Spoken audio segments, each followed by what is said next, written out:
Hey, what's up, everybody?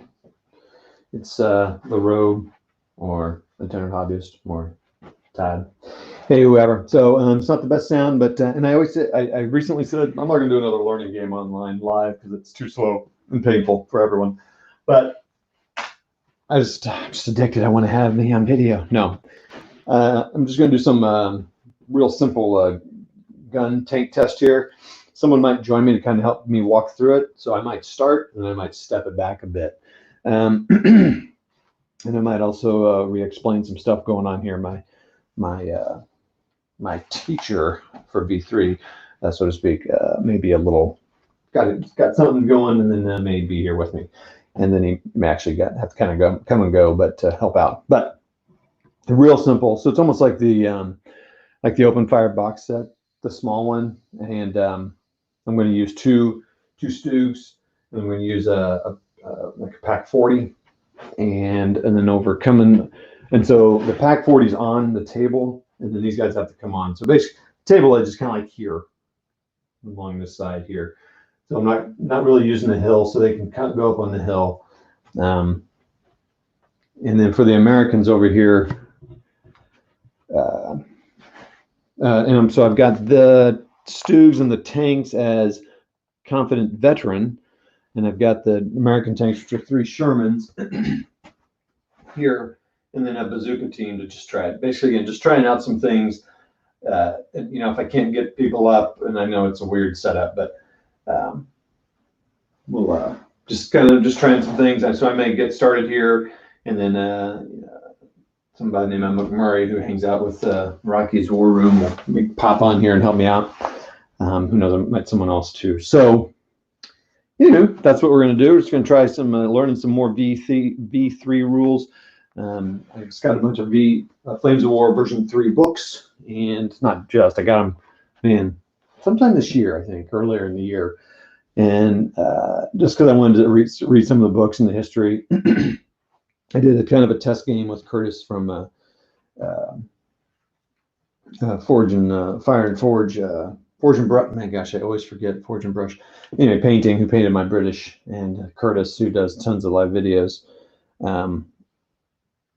Paint chats as well, painted up, and then British Legion painted up some British Airborne, but Curtis sent me some V4 books, and I'd already bought some V3 books because I was looking at some adaptations of it. And let me know when you pop on who's watching. Yeah. So anyway, that's why I'm playing version 3, just to try it out.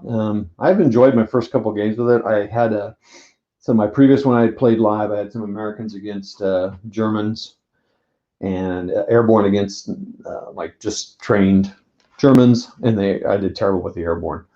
And really, one thing I tried doing was assault. So then off camera, I kind of practiced the assault stuff, and man, assaulting, especially into a building, was like impossible.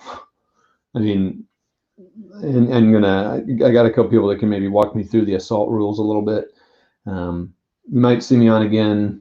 Well, actually, no. You might see another game report with House of Angus Comics here in the next few weeks, but we'll see. So these are hedges, so they're just going to be difficult going, and so they'll have to do a bogging check. So that'll get me trying bogging checks, and this is slow going. They don't have to check for bogging, but they do go 8 inches instead of 12. Troops don't have to carry. The orchards are going to be rough, so that's going to be difficult. So they could bog in there. So they could things they can bog on are these, and then here. To try bogging, pretty much this gun can see all the way down the road again. That's just to get going and try something right away. This doesn't have the range to reach it. You can measure it out. Let me know who it is watching. So this road here, see how big,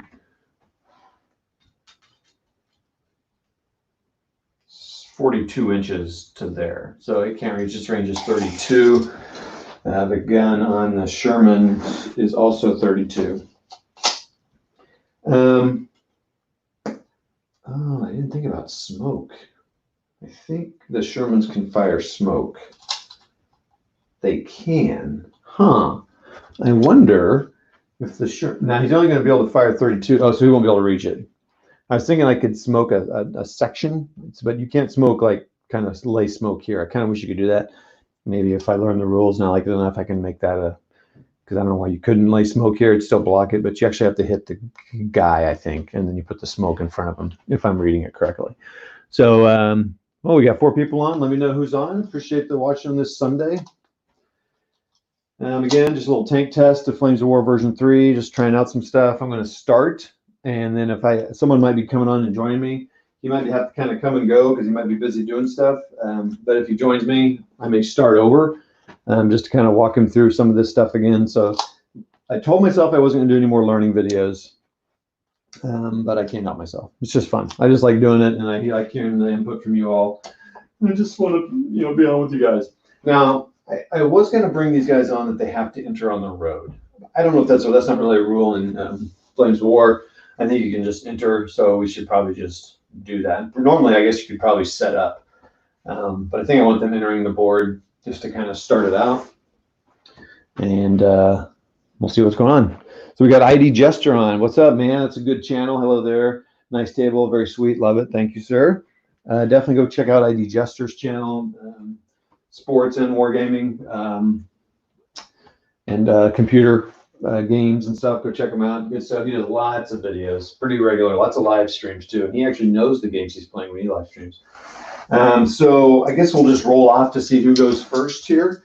I'm going to keep watching my person here. So the cock die, Germans roll to 5, Americans roll to 3. So Germans will go first.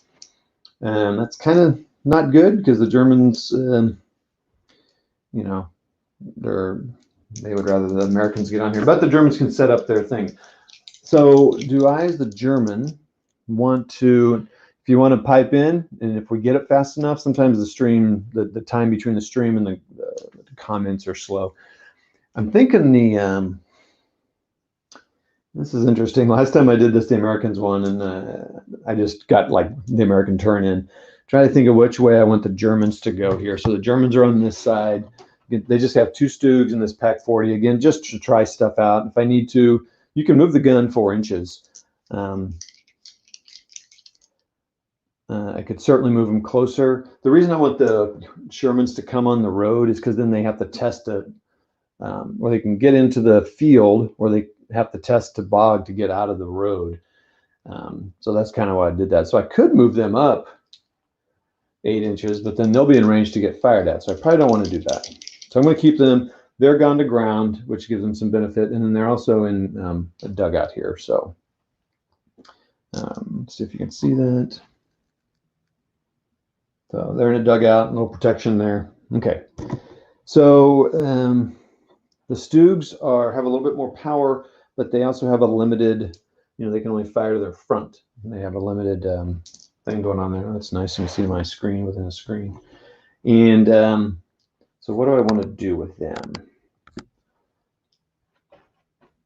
And I also have a command range. They are veteran, so they do get to get 8 inches apart. So let's see what that is. Colt Dog, these are fun to watch, to learn along. Thanks for these live plays. We appreciate it. Hey, thanks, Colt Dog. Colt Dog, you're fairly new. Do you have a channel? I see a little YouTube thing. So if you have a channel, let me know, let us know, and we can promote it. So 8 inches, that's pretty far apart.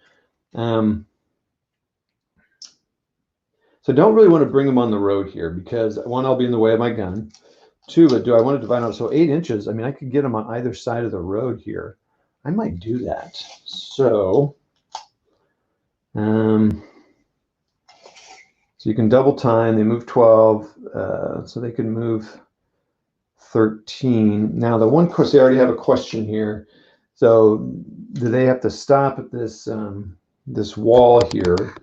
And does that mean that when they come across rough going, which is an obstacle or a thing or that, they can only go 8 inches. So he wouldn't be able to cross this time, but I could like move this tree and move him around. So let's just do that. That's called the flexibility of playing solo. So that's 16 inches and another 8. Well, that's pretty far, man. 24 inches is pretty far. So he's going to scoot down the road and come around here, and he's going to be over here. Oh, that's going to make him further than 8 inches. Yeah, I don't want to do that. So I do want to go into that here. So he's going to go here. He will not be able to get past that. In fact, both guys will probably. So then he'll come on and go like right here.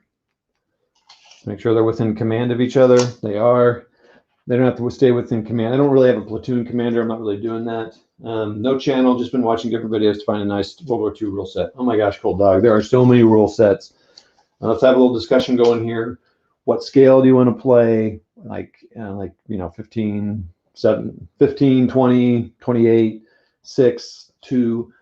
What size you want to play with a company of people, a platoon, divisions, skirmish. Let's we can hash it out and talk it out through here. I got a lot of videos on my channel, different rule sets. I just saw someone did a Storm of Wargaming. Did Rapid Fire, which is an oldie time set, but you don't see it much, and a lot of people like it. It's got some really kind of little screwy things about it, but it's interesting. I think everyone on there is like a squad, a platoon or squad. I'm not really sure. I'm never quite clear on that. It's a little abstracted. Okay, so that was the starting step, move step, shooting step, assault step. And now it's the Americans' turn. I guess since I'm given flexibility, so the Americans see that the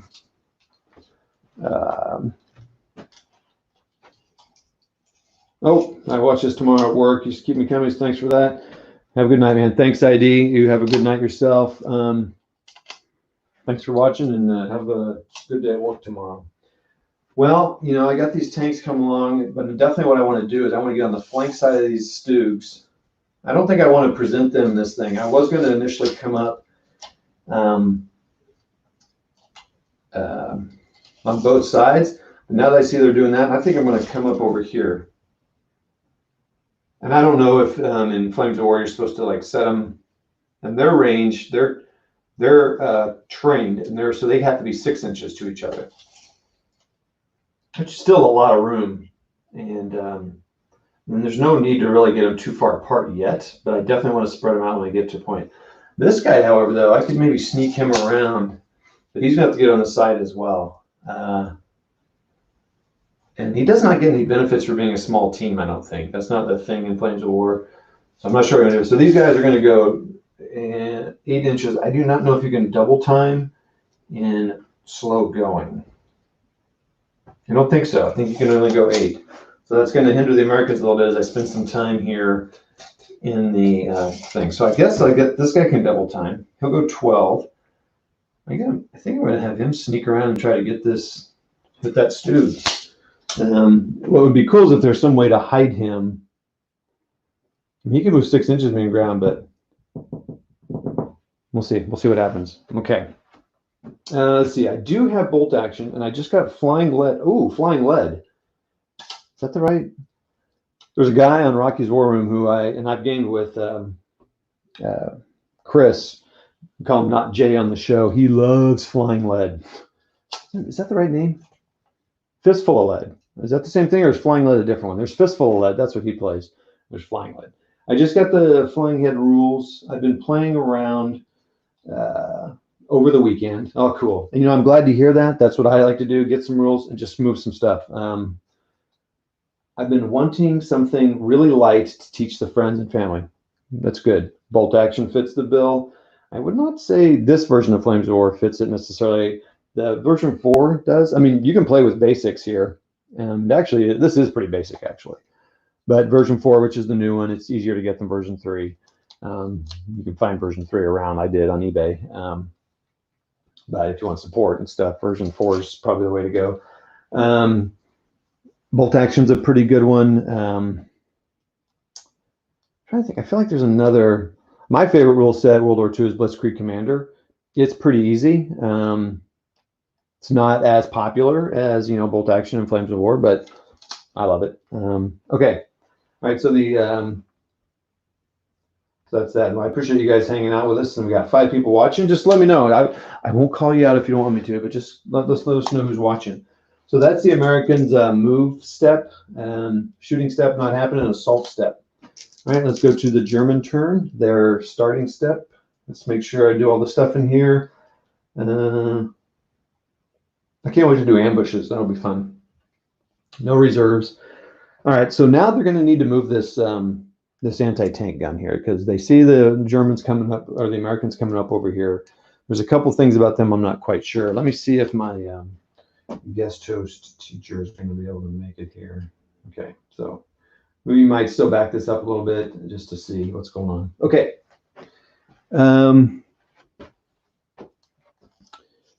So now that I see they're going over there, this tank may not want to cross here. I may want to just start like book it over here, double time. I got to be careful. Like I could get to my side. So I could go 12 inches. I can't see past this orchard. It's 6 inches deep and I couldn't see past it.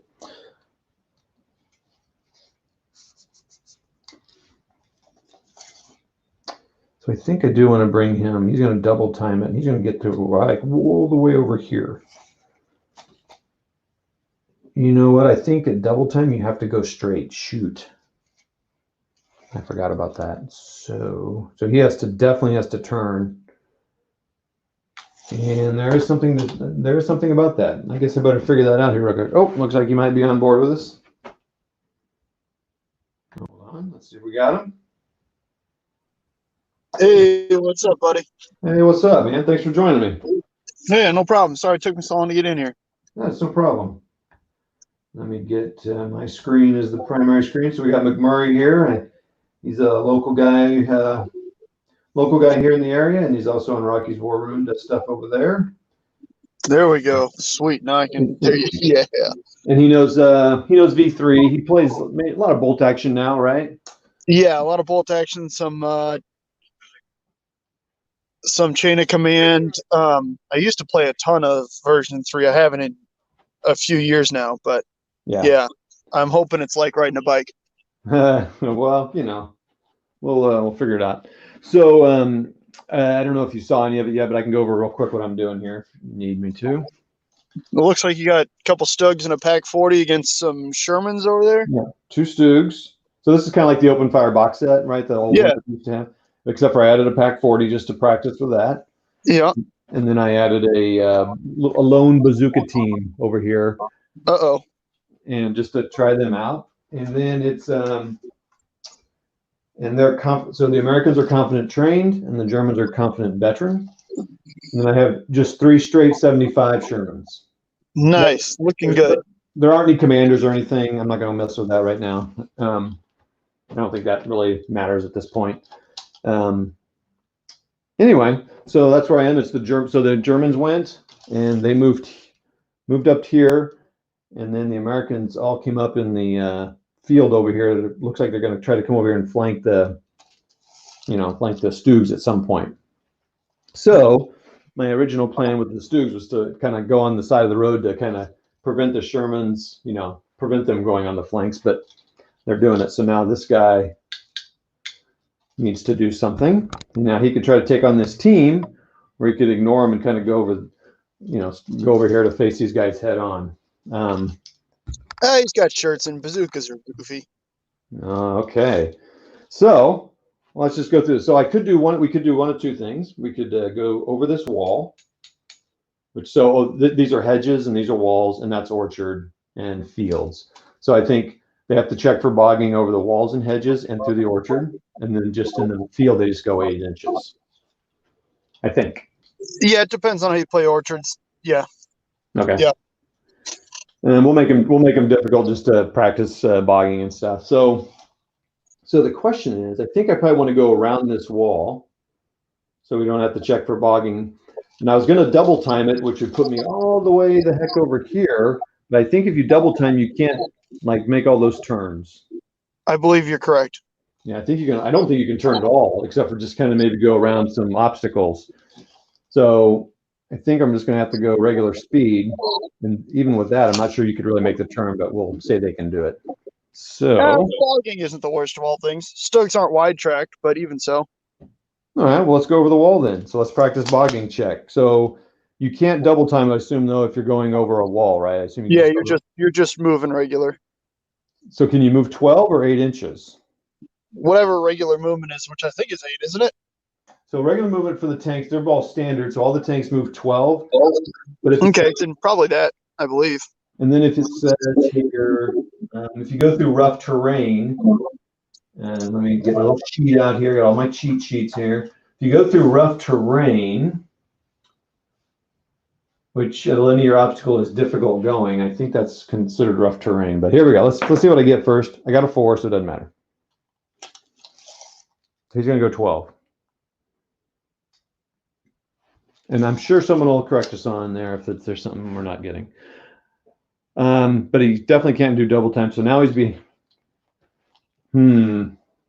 Okay, so there he is. He's done that. Now this Stug does not like what he's seeing here. So he's going to have to check for a bog check because he wants to at least get up to here. Oh, and this is the table board edge. Essentially, it's like, you know, like right here. And so he'll check for bog, go over that nice, beautiful hedgerow. That's a 4 as well. So pass this with flying carpets. So now 12 is here, but he's already done a check. I can't imagine you can do 2 bogging checks in one turn over 2 obstacles, but maybe you can. And you could make it all the way over. I'm not sure. That's part of that granularity that I don't. There's rules for everything, and I don't remember that particular rule, to be honest with you. Now, this is the tricky one. The Pack 40 is like, okay, they didn't come down the road, so my beautiful little dugout didn't work out. So now I'm going to move the gun. Fortunately, it's just a medium gun, so they can move 4 inches in a turn. Now, I could not find I think they can still double time, but I just cannot imagine they can double time. They can't double time and get over a wall. So, well, the tanks aren't going that way. So I think I'm just going to move him straight forward 8 inches because he's not going to have a target this turn anyway. I can't imagine what it'd be like to move that far. He's not gone to ground anymore. So there's that. Now you can't see him on that side of the building. And there is that fun, exciting turn. Looks like we're going to have a couple more turns of movement before we get any hot tank-on-tank action going here. Now, the range on this bazooka is only 8 inches. Oh. So I could bring him out over here. Are your Germans not going to train Stormtrooper? Oh, shoot. I forgot that. What's that again? I think it's 4 inches instead of shooting, but you got to pass a test, right? I don't remember. I think so. Hold on. Pass a skill test to move 4 inches instead of assaulting. So I guess that's an assaulting step. Jackpot. All right. So then he'll have to do another bog check, and so would he. That's okay.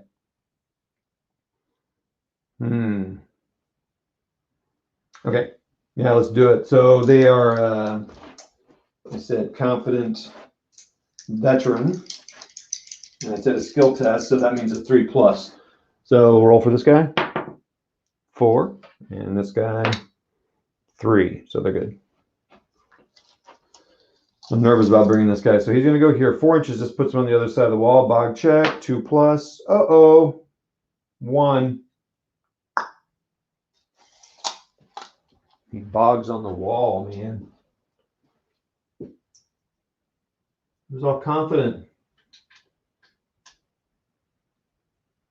Where is my... Oh, that's funny. I think I have some markers from B4. Do they not have bog in B4? They must have that. They should. Can't imagine they don't. That's pretty weird. Let's see here. Here's bog down. Maybe I just didn't see it. Huh. I don't see that marker over there. Well, it doesn't matter. This guy's bogged down. Too bad for him. What a great opportunity. Now, I don't know if he's bogged on the wall or just behind the wall. We used to just leave him on the wall. That way you know where he's at. I got you. Like what he bogged down on, you know what I mean? Okay, so this guy passed, and what's he going to do? His bog test, a 6. No problem. I think he'll come out here to 4 inches. Thank you for that reminder of that.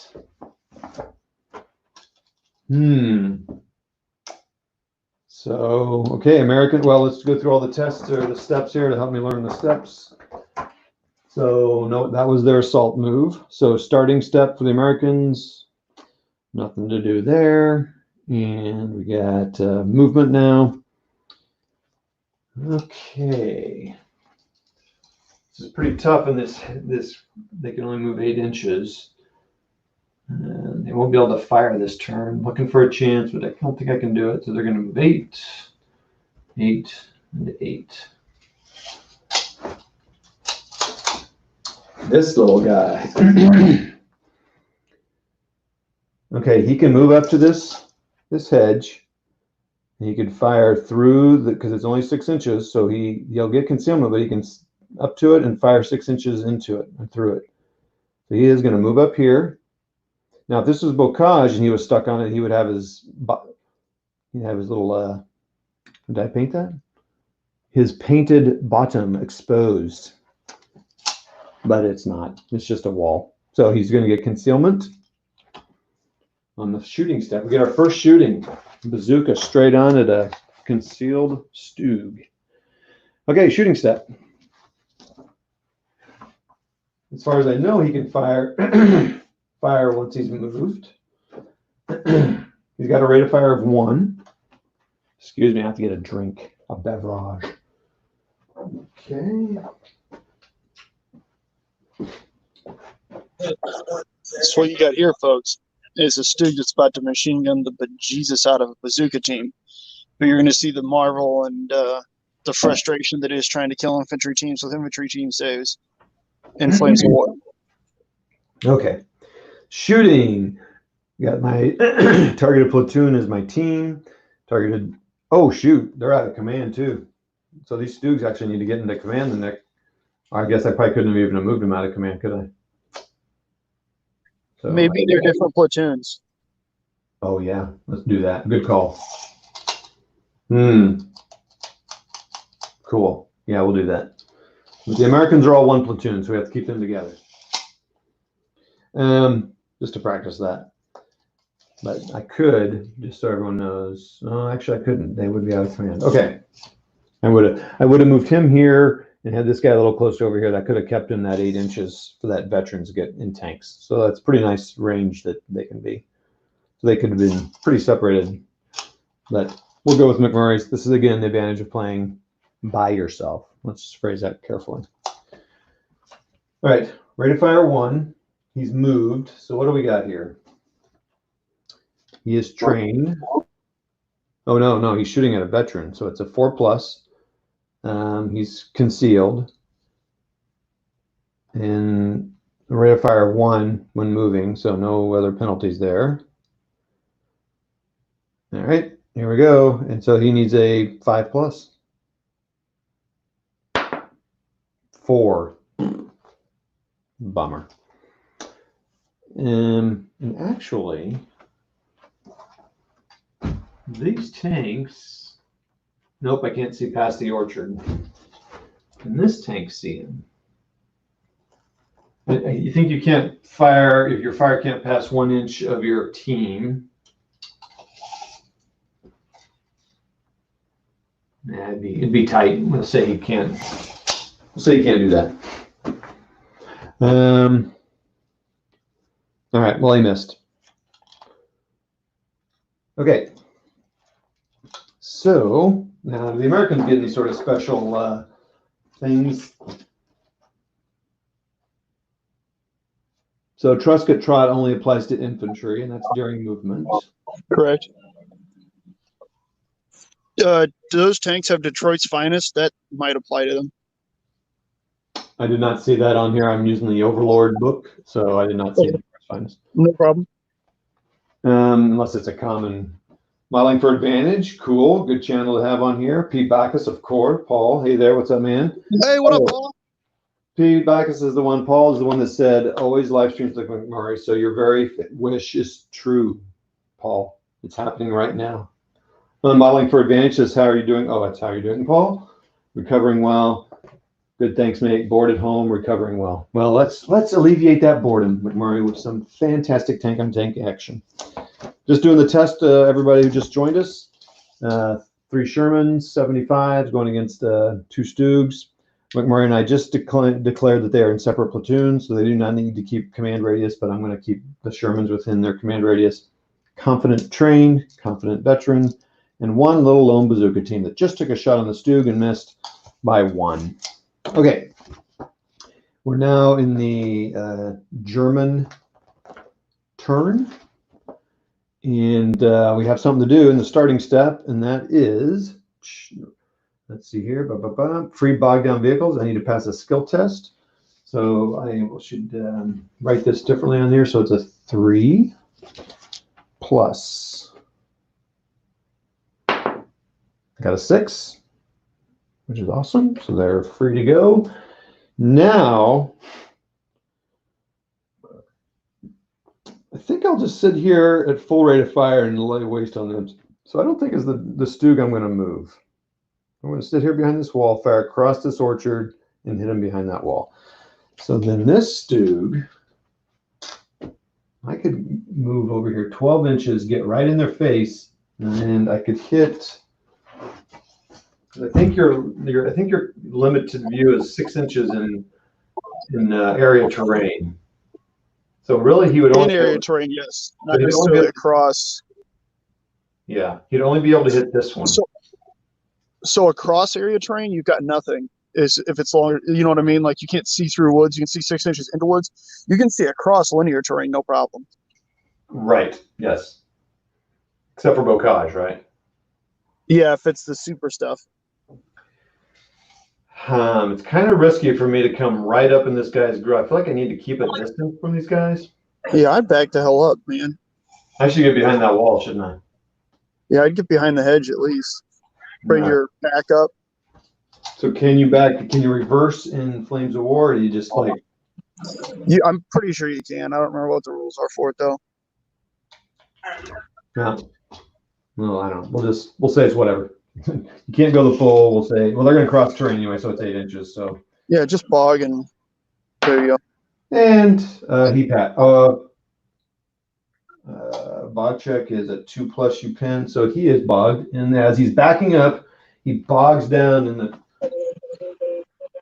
Oh, the story of every German tanker in Normandy. Ah, dang it! So this guy just bogged down backing up. All right, well, that's it for that step. Oh, the gun here. So this gun should probably make it over here and get into this field here. So they're going to cross that. They can also bog because they're dragging this gun over a hedge. They made it. So I'm going to say they can only move 4 inches. But now they can see, at least see over that terrain the next turn. So if they get a target, they can at least go for it. All right, so let's fire this. Let's get this fired figured out. So the Stug has a 75 millimeter gun. Oh, they have a Hall-mounted machine gun, protected ammo, which I don't know what that does, and Schertzen and hull-mounted. Okay, so hull-mounted means they have a limited range, so they can only fire to the front. All right, so the machine protected gun ammo helps them when they're trying to when they're trying to bail back in or unbail, whatever you call it. Okay, so they have 3 dice for the machine gun because they didn't move. I think it's always 3. And then their main gun, I think they can fire both. Oh, actually, can they fire both when they're firing the main gun? Or let me see. The main gun rate of fire is 2. And I think the machine gun has to fire at a limited fire when you're firing both. Hold on here. Can you know McMurray shout it out? If not, I can look it up. You fire less. I don't remember the exact rules, though. I think you fire with full rate of fire with one thing and then one with each other one. So I would use the machine guns because that 75 doesn't have like bunker buster or anything or breakthrough gun, so it's not going to ignore the infantry team's save. So, eeks. You want to use the machine gun more than the SO? Yeah, you get more shots. Okay. All right. So main gun. So they show an example here. Stationary, you could fire with 2 shots and 1 for each machine gun, but I agree, why couldn't you fire the machine gun and fire 1 for the main gun? So we're going to do it. Rules lawyers, not white, let us know. Okay, so let's fire the tank. It's the green die, and they haven't moved. they're firing on a train. So it's going to be a 3+. They do have concealment, so it's a 4+.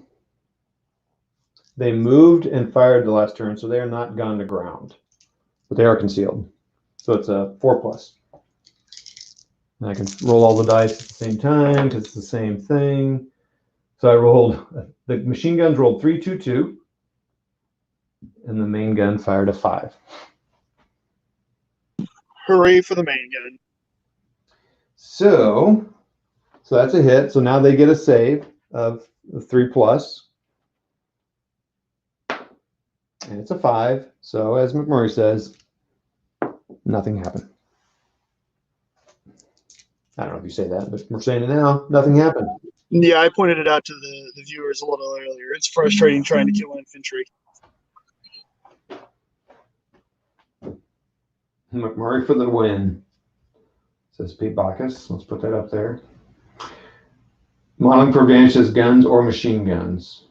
I think you're meaning you can choose. All right, and they may be yelling, no. Okay. Okay, so now it's the, oh, they're bogged down. I did mark them. Okay, so now the Americans' turn. Now, so the question is, should I try to, the team could try to assault the tank, but he would get all that fire on him, so that wouldn't be good probably. But maybe I could make it into the, I guess I want to try to get a side shot on that guy, don't I? So that would still be, I think you have to be actually behind him to get a side shot. But I could get closer and make the Stug have to start doing something. But it's always still rate of fire 1, so there's no penalty. I feel like there should be a penalty for them moving and firing, but oh well. Yeah, it should add 1 to whatever they need to hit if it's rate of fire 1, right? Oh yes. Yeah, don't forget also in Flames of War, the nice and confusing thing is that to get a side shot, you have to be behind the front line of the tank. Yep. Exactly. Yeah. There's no quadrants. It's the front line. So they're going to be close, but all right. So they'll do that, and they still have to stay 2 inches away, and they are okay. All right. Now these tanks are all excited now. So they're going to come up here. So still 8 inches. So how far can he move over? He's going to go over here.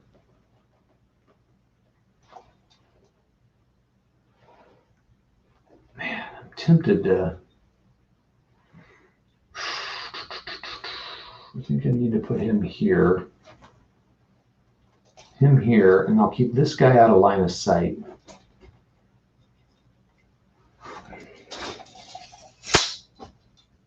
Okay. Ooh, I could fire on that gun too. Didn't think of that.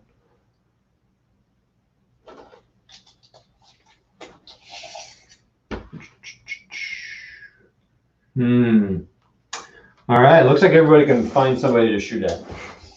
Isn't that fun? I guess he might as well turn his way too. All right, so he is only like 4 inches of terrain here.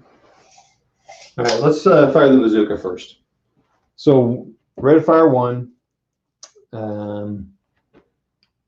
Rate of fire 1. It's like 6 inches away. Definitely has concealment. I mean, in real life, I can only like barely see anything. So he's got a lot of concealment, but that doesn't matter. He's got concealment, so he's going to be a 5 to hit. No, it's going to be a 6 to hit because he moved. All right. Well, he misses again. Wow. Okay. All right, now these guys, this could be get a little bit more confusing. This is when being the Germans and having like a million Panzerfaust MG teams is just magnificent. Oh yeah, swarm. All right, this guy's exactly 16 inches away from the tank. I think now I'm going to fire 2 guys at the tank and 1 guy on the infantry gun. So let's fire the two guys on the tank first. I don't think there's any reason to fire the machine guns at them. So I assume both guns have a rate, will go down to rate of fire of 1. Yeah, so rate of fire 2 normally. So they'll both be at a 1. They're exactly, oh, this guy's probably more than 16 inches, so he's going to be a little higher to hit. Yeah. So he's going to be, all right, so he's firing on a veteran, so that's 4 plus. He's over 16 inches. This guy will be a 5 plus. And he is not concealed. He's stuck on that bleeping thing there. So he's going to be a 5 to hit, and the other one's going to be a 4. So the 4 rolls, gets a 2, fantastic. And it rolls onto a 5. So there's a hit on the tank. My first tank hit. So now let's see, I think we got to get some save action going here. So save for an armor. Target player rolls and adds armor rating. And +1 if the range is over 16. So that's good, because it is. The far one hit him. So his armor rating is a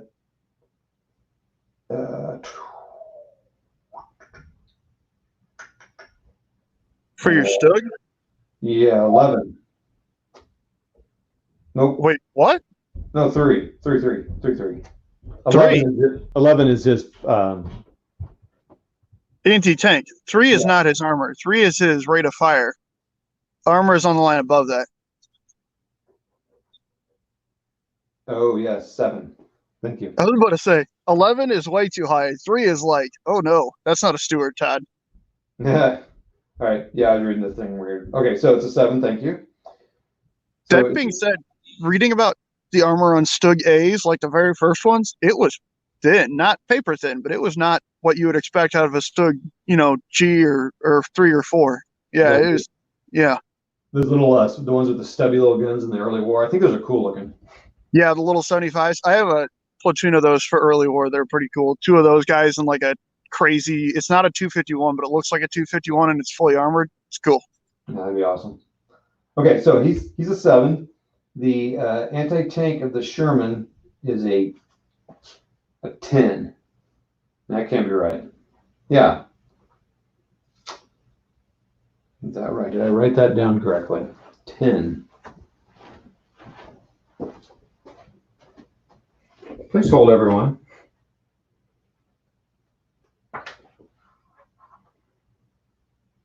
Yes, 10.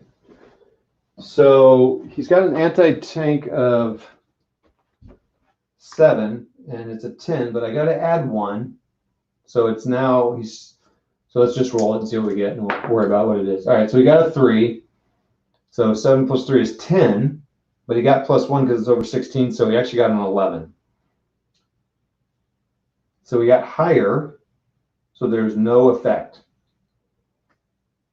If he had been equal, he would have had to do a firepower test. But because he's over 16, he doesn't have to, so everything's fine. Whew. Bounce.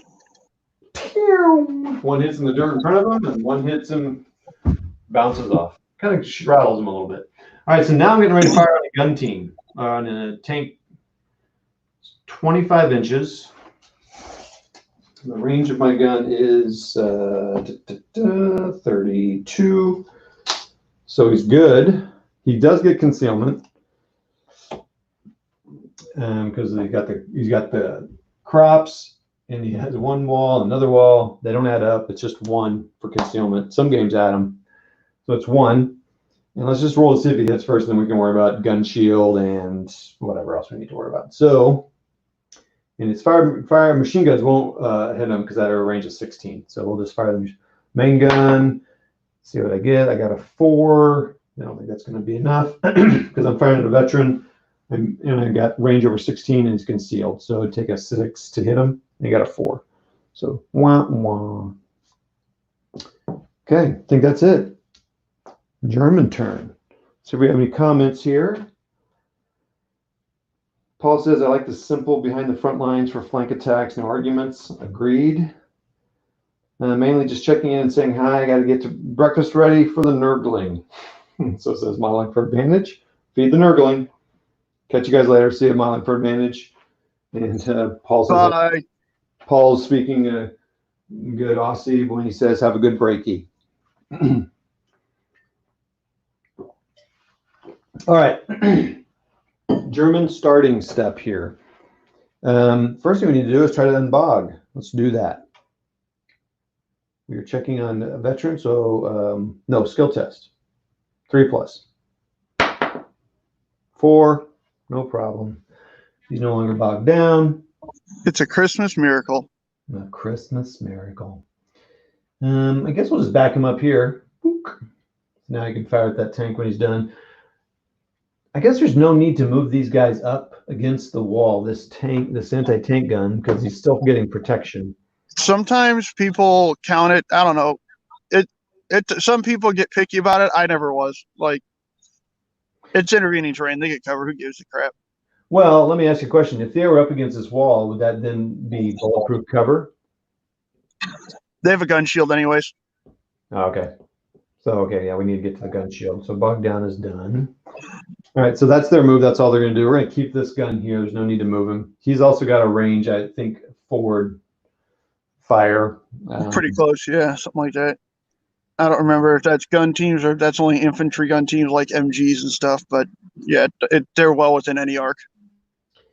So this Stug can hit these guys, even though it's a little weird because the gun can't swivel 90 degrees, but that's how we handle it. So we're just going to be still and fire a bunch of crap at him. I think those, you might check that. I think that actually does have an arc.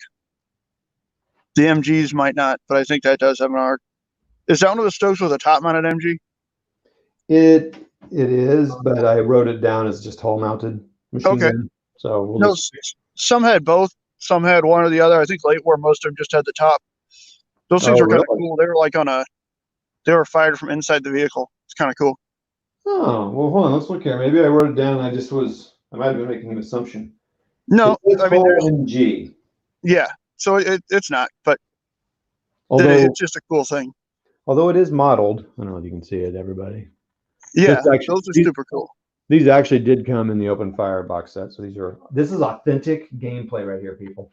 All right, let's look at the let's see. Shooting.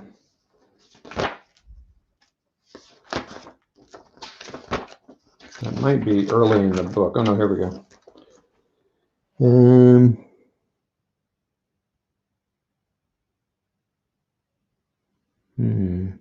Hull-mounted guns can only shoot at targets to their front. So they're to their front. Boom, perfect. Look at you. All right, well, they're not moving again. So main gun 1, machine gun 3 times. Let's take these guys out. They're concealed. Now it's still going to be hitting them. It's still going to be a 4+. When they move, okay, 4+. Oh boy, here we go. Machine guns 2 5s and a 1, and the main gun a 4. Okay. Ouch. So there is no different save if one of those big old hunking main guns fires at you. I don't know. I don't think so, though. I know that's why breakthrough guns are really good, though, is because they ignore that infantry save. So if you've got like a Stu or Hungarians or Iranians used to tear apart infantry lists. I used to have a buddy that would run a Hungarian list with like 21 Zerenies. It was the most frustrating thing to play against. Yeah, sure enough. No save against breakthrough gun or Buster, but they don't have that. That's interesting. But, you know. That's usually stuff that's 105 millimeter and above. But it's 3 dice, and they save on a 3+. Pretty good odds that I'm going to fail one of those. Yep. A 5, and a 1. Oh. Bye. Bye. Let's see ya. So it's one of my unpainted guys. The only good thing about these unpainted guys, the main thing is that you can see them on the table real easy. Right. On camera. Just put 3 colors on them. It'll be fine. Yeah, no, they're coming after I do that other company. I'll do that. I still have a bunch of stuff for you. Yeah, we need to talk about that off. Yeah, we're gonna talk about these half track situation. All right. Yeah, we can chat about that. Okay, so that was a good shot for the Germans. Now these guys are gonna fire. So this gun. Now this is where you can help me out here. So this gun can target one guy, right? So it targets. So the way targeting works in Flames of War is you hit based on the easiest thing to hit in the platoon, right? Okay. Which is really frustrating because dudes would like put a jumbo in a platoon and then sit it out in the middle of nowhere. So that's also the first one to take a hit. Super frustrating. Yeah, you got everyone else all protected and everything. Yeah, jumbos lead the way, man. Now the only time you don't count that, I assume, is if this guy couldn't hit somebody, right? Yes. The other thing to keep in mind, not necessarily in this game, but you can do what's called gun tanking, which is where you take a skill test. Say one of those had a 76 on it. Okay. After you hit, it's either after you hit or before you shoot. I think it's after you hit. Take a skill test to make sure one of those hits goes onto the tank with a big gun. Yeah. All right. Well, I think all these guys are going to be the same. It's about the same distance. It's 19 something, so we'll just call it that one. And now the only thing that could be is this might be 16 for that tank. Now they're all the same, so it's going to be the same. And he can hit all three, and this guy can hit all three. So, okay, here we go. So first, let's fire the TAC 40. He gets 2 shots. And 2 shots. And it's going to be, I should get these memorized quickly. They're trained, so it's a 3+. They're concealed, 4, distance, 5. 5 for the PaK 40. 1 hit, so just allocated to that guy. So let me look at the shooting step and allocating hits.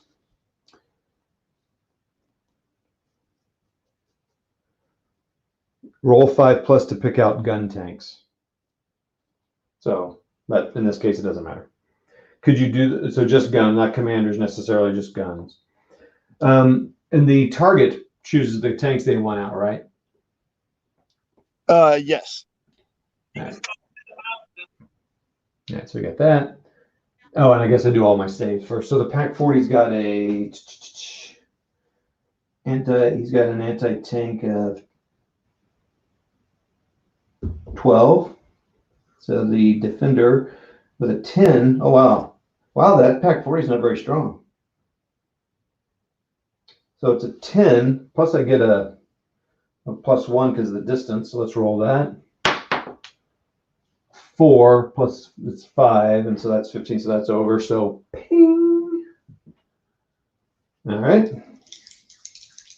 Unfortunately, the Stug moved, I believe. Yeah, the Stug moved.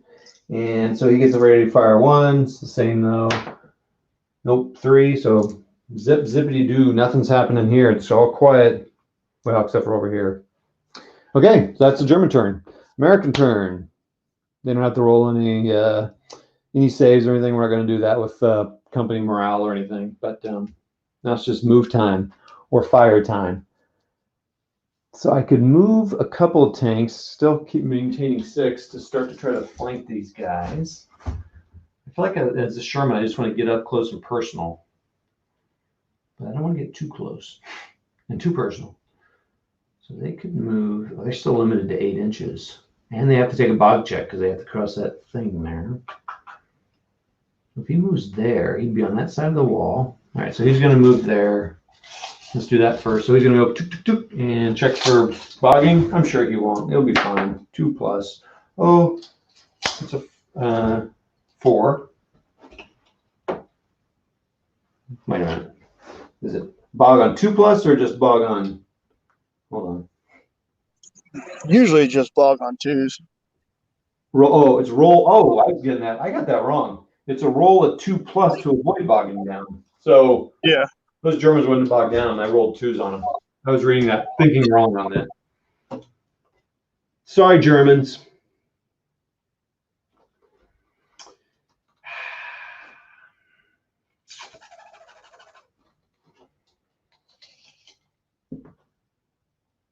stay within 6 inches. That's there. There. So he's going to cross over. 1. Oh. Wow, that's an illegitimate bog. So my other 2 were not legitimate bogs. All right, there we go. American's turn. Let's see here.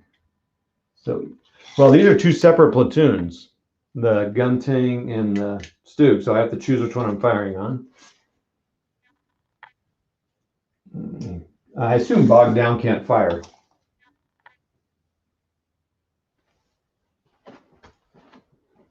McMurray's muted. He's got some stuff going on. I don't think so, Paul. We'll ask him when he comes back. He had to step away for a moment. And I'll put it on the screen here so we remember to ask him. I don't think he's still playing it because he played. Oh. No, you're. I tell you what, Paul. Watching Todd get back into version 3, I'm very well may grab some of the guys I used to play with all the time. We still have all of our stuff. Most of us have an ungodly amount of it. I might get back into playing version 3. Version 4 was just a little too Team Yankee tank parking lot and morale issues for me. Well, and McMurray and I are local to each other, Paul. So when this stuff kind of starts settling down, all the stuff, we could maybe get together, one of the 2 houses or somewhere else, and play a game or 2. You could move up here and play too, Paul. Yeah, come on over. No? Okay. I'm sure he's thinking about it. Deep consideration. I'm sure it is. The question I asked McMurray right before you had to step away was, I don't think you can probably fire and bog down, I'm assuming. Did he step away again? That's hilarious. Okay, so we're going to say no. So he's going to fire. Sorry, I missed that. Can you say it one more time, Todd? You can't fire while bogged down, I'm sure, right? No. Yeah.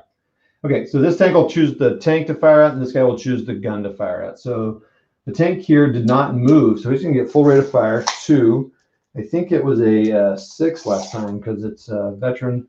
So it's a 4+ to 4+ to hit, range 5, concealed 6, 2 shots. Oh, I saw the 6. It hovered and it dropped on the 4. Boo. This guy is going to fire on the team. Still, again, no machine guns are available to him. He's going to fire just 1.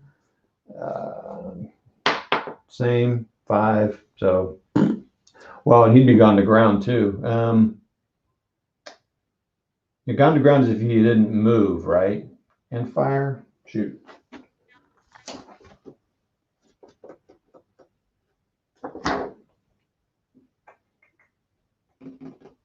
Look that up. Suddenly forgetting. Gone to ground thing for some reason is a stickler in my brain. He fired, so he's not gone to ground. Sorry. He is right. Okay. I don't actually know if gun teams can go to ground. I'm not sure. You'd have to look that up. I think some can. So that's the one thing. We had a guy on here, and I don't know if he's still on here, Colt something. He's kind of looking for a fairly straightforward game to play. So we're talking about bolt action. I said Flames of War is pretty straightforward, though there are lots of little things like that. It's a little harder to keep track of. It's not that crazy, but the 3rd edition rulebook is really good about putting important rule stuff in the little boxes. There's usually a paragraph or so explaining it, and then there's a little box that's got the text that's got the meat of the rule and how it works. I really like that. But there are a lot of little rules. Again, it's pretty granular, but that's kind of what I liked about it. Yeah, I don't think a lot of people, and that's kind of why I'm trying this one first, just because I kind of like some of the granularity. So let me write that down. I need to look that up. Gun team. I just was reading that before I played, but I don't know if you guys are like this, but I read a rule and I got it, and then as soon as you play, I totally forget it. Okay. All right, so the Americans had a bad turn, bogged, missed. That's it. I feel like the German. Now I don't want this to become a shooting, a sit across the field shooting fest. That's why I had the Americans start trying to move around. Maybe not the best thing, but so now German turn. They're going to move here, and they're going to But I say all that, and I think I will keep that Stug here. But this Stug's going to move. He's going to try to come over here. Oh, he could actually. I was about to say, if I was the American player right now, I know I got, well, yeah, except for he just moved. I was about to say, at the time you had, one Stug, that's when you got to swarm and just try and get after it. Right. So if I come here, I'm going to try to. Well, he's concealed either way. He's not. The only benefit is he'd be closer here. I think I do want to get him over that wall. So he's going to try to cross that wall. Got it. So that's another rule I need to look up. So he's going to be there. All right. So those guys are going to go. All right. So firing turn. He's going to fire, reciprocate the shooting. He's going to fire there. He'll fire. Well, then these guys are firing on that. Well, they're all firing on the same platoon, but I guess, do you fire all the guns and then allocate the hits? You fire platoon by platoon. So these guys will fire all their shots. Oh, yeah. So these guys is actually. So let's fire the gun first, since it's a lone guy. So 2 rate of fire on him. So 3 plus 4, 5. So it's a 5 to hit. Come on. 2 hits. So now 2 saves. And remember, the hits allocate 1 per tank. Oh, yes. Oh, yeah, I forgot that they would all be the same to hit. So, yeah, no, you're good. It's just that then you put the actual hits themselves, you dice for them on 1 on each tank, not 2 on 1 and on the other. Yeah. Yep. Okay. So let's just roll it first. And so the range is over 16, so we'll add a +1 to their cock die. 7, he's fine. Ooh, 1. Still add 1, so it's a 2. So the Sherman's got a defensive 10, so that's 12. The Pak 40 is 12, so it's an even. So now we get to make a fail. Woohoo! Firepower on that tank should be a 3 on both. Firepower test to bail out the tank. So the shooter, the German, fires that, and it's a 3 plus. A 2. Boo. So nothing happened. That 75 just could barely not make it happen. This is weird. Usually stuff's getting chopped up. Ping, ping. Now this guy's going to fire 2. Now this guy, now both tanks are going to fire. But this guy moved, so he's ready to fire 1. This guy's sitting still. He's a 2. But they look together. Wait. I'm going to cheat. Put him back in command. Okay, so let's see who's got the better. Oh, that guy wants to shoot. So So this guy's within closer than 16 inches. This guy's not. So do you still take? It's not the best shot of the platoon, or is it? They're different platoons, Todd. Remember? Oh, you're right. We did say that. Dang it. Okay. He's firing both guns. Let's just roll so we get a 6 and a 5. 2 hits. I think those dice are rigged, except for that firepower test was pretty depressing. All right. So now let's roll this guy's. He rolled a 3. It is over 16, so that's a 4. So that will be fine. And this guy rolled nice and low. It's a 6, so nothing happens. This tank fires. It's a 2. He fails.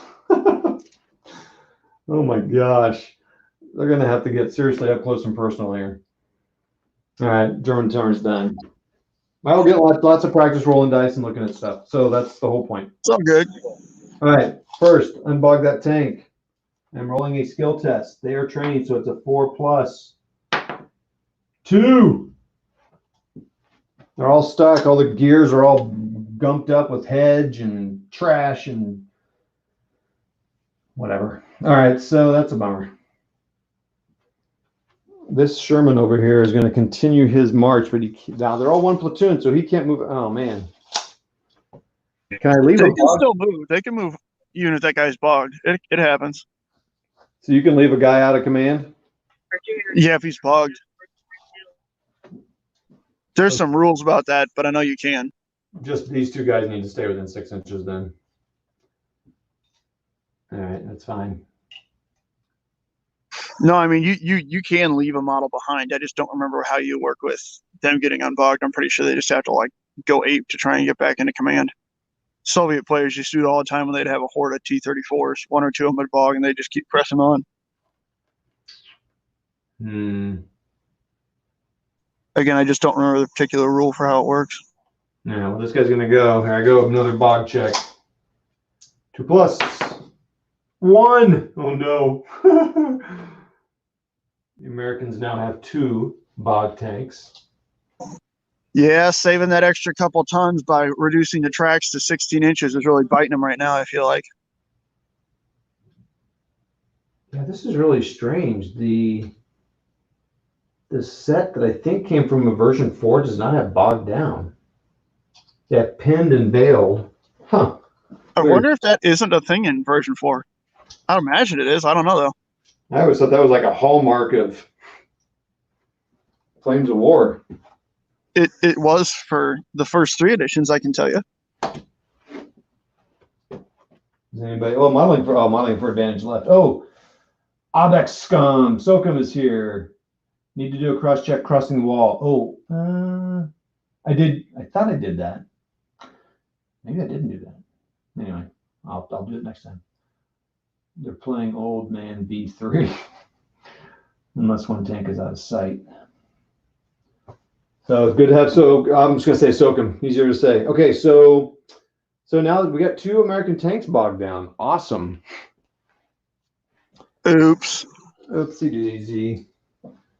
So he is going to, I guess, fire at this gun, man. Or I should try to. Oh no, I still can't. Oh man, I was all excited. I'm firing at the side of the tank. Nope, still to the front. I want to fire on the gun team. I really want to take that bad boy out. Seems like it'd be easier. Oh, it's right at 16 inches. How convenient. So he moved. He's firing on the veteran. So it's 4+ to hit. It's right at 16. He's in cover. So he is 5 to hit. 1 shot. Oh, and machine guns. Can machine guns hurt a gun team? Yes. It's just hard. Even with a gun shield? Yeah, I don't remember what the thing is, but you can. All right, so I think it's I don't remember. I'll be right back, Todd. I got to step out for a second. Yep. Okay, so we're going to fire the machine gun at 3 shots and the main gun at 1. And the hit is the same on all of them. It's going to be a veteran 4+. It's concealed 5+. So it's a 5+. Main gun, no. And no. 3-2-2. Or 3-2-3. My gosh, man, I'm hitting nothing. And the American tank bogged. Stoogs, take advantage. Firepower test. Yeah, that makes sense. I am playing version 3. Yep. No more bogs in version 4. That's so weird. I thought that was kind of like I always thought that was kind of a cool thing, even when I never even thought I'd ever played Flames of War. All right, now, man, I really want the Stoog to get going in here, but man, I'm afraid of bogging now. So I think I want this Stoog to get aggressive. I think he was within 60. Yeah, I need to get up in his grill, so I'm just going to do it. So 6, but he's got to check for bog. He's fine.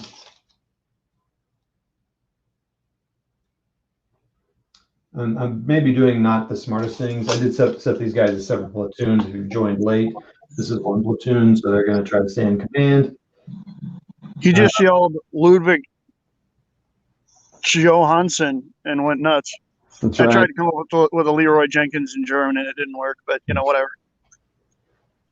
Okay, so we got a little. So there are no more bogs in version 4. So it says P. Backus, Paul. And Sokum is telling us that V4 is a cross check. So Lame.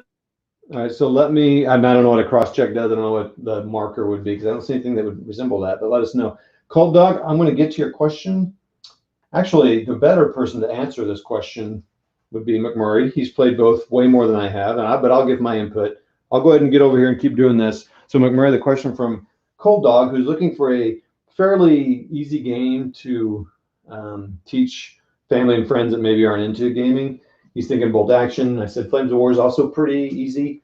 But he asked the question, how are you, I think he's a little bit of typo here. How do you like in Flames of War compared, how do I like Flames of War compared to Bolt Action? And, so McMurray, if you want to answer that while I'm kind of moving stuff here, feel free. Yeah, so it's slightly different. It is, as you can tell, an I go, you go. Not that Bolt Action isn't. Bolt Action is just absolute bedlam and anarchy when it comes to trying to coordinate any sort of movement. I like it a lot. Flames of War. Like I said, the only reason I really switched off Flames of War to Bolt Action is because Bolt Action was the first thing I saw when I realized that I hated, Flames of War version 4. Looking back, I wish I had started playing Chain of Command because it's a whole lot kind of closer to that same feel as Flames of War. But I didn't catch that at the time. So, and Chain of Command is again a little more complicated, depending on how you look at it, what you're used to playing. What a Tanker, Colt Dog. Yeah. Especially if you like armor, might be a really good just jump into World War II armor to teach anybody you want to play because it's pretty simple. It's got little boards that make it really easy to remember stuff. There's not a whole lot of paperwork. You might look into What a Tanker, and that's a really good way to use, especially 15 mil. What a Tanker plays so well in 15 millimeter. But yeah, so if you're looking to introduce people, What a Tanker is a great game to do that with. That being said, the Flames of War quick reference sheets are infinitely better than anything I've seen for Bolt Action.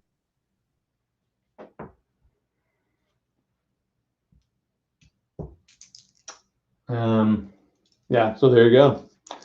Chain of Command. So here's how I've only played it. I played it solo, Chain of Command, and it was more. Well, most games are more enjoyable with another person. But I played with Matt, another local guy here, Rocky's War Room, and he and I compared it to. We played Bolt Action and Chain of Command. Chain of Command is definitely an easier game, especially the tactics to me, because it's a little bit more straightforward what you do. Chain of Command is, again, I agree, more realistic. The design is historical intent. It's less tournament role, whereas Bolt Action may not say this, but it's definitely more focused on tournaments play. But in Chain of Command has the whole chain of command. It adds another twist that can really, it's a brain burner. Leaders actually matter, unlike in Flames of War, where they matter. In Bolt Action, they don't matter at all. At all. Yeah. In Flames of War, they matter not as much as in Chain of Command, but I really like Chain of Command. The entire Keep-Out Lardy system, including friction's their biggest thing, but big men leadership is one of their top things they believe in. So yeah, leadership is definitely model. But their game, as McMurray said, What a Tanker. I've not played it, but I hear it's very fun. It's just tanks going at it. You got some little stats. It's almost like role playing. You kind of get into your little tank, and what you can do is, they're called, some games call them grinders or something. Everyone gets a tank, and if someone gets their tank blown up, you give them another tank, a different one. Yeah, exactly. Everybody plays just one tank. You can play with two tanks. It's a little bit more confusing, but it's a really easy way to just jump right in and do it. You know what I mean?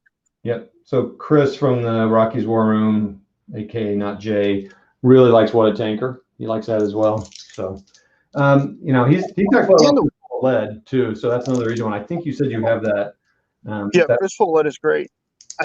I want to say what a tanker honestly is like $10 or something if you buy the PDF, and the paper rules are not much more expensive. You have to worry about shipping from the UK, but the PDF is great, and you can print out as many of the little tank template things as you want to. It's cool.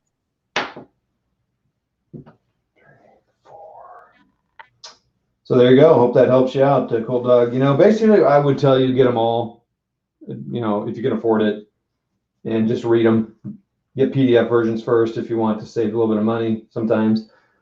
And yeah, a lot of times you can find the little Flames of War rule books, like the ones they put out when they switch editions, for next to nothing. That was the best thing. They used to have them at Miniature Market for like $5 a piece.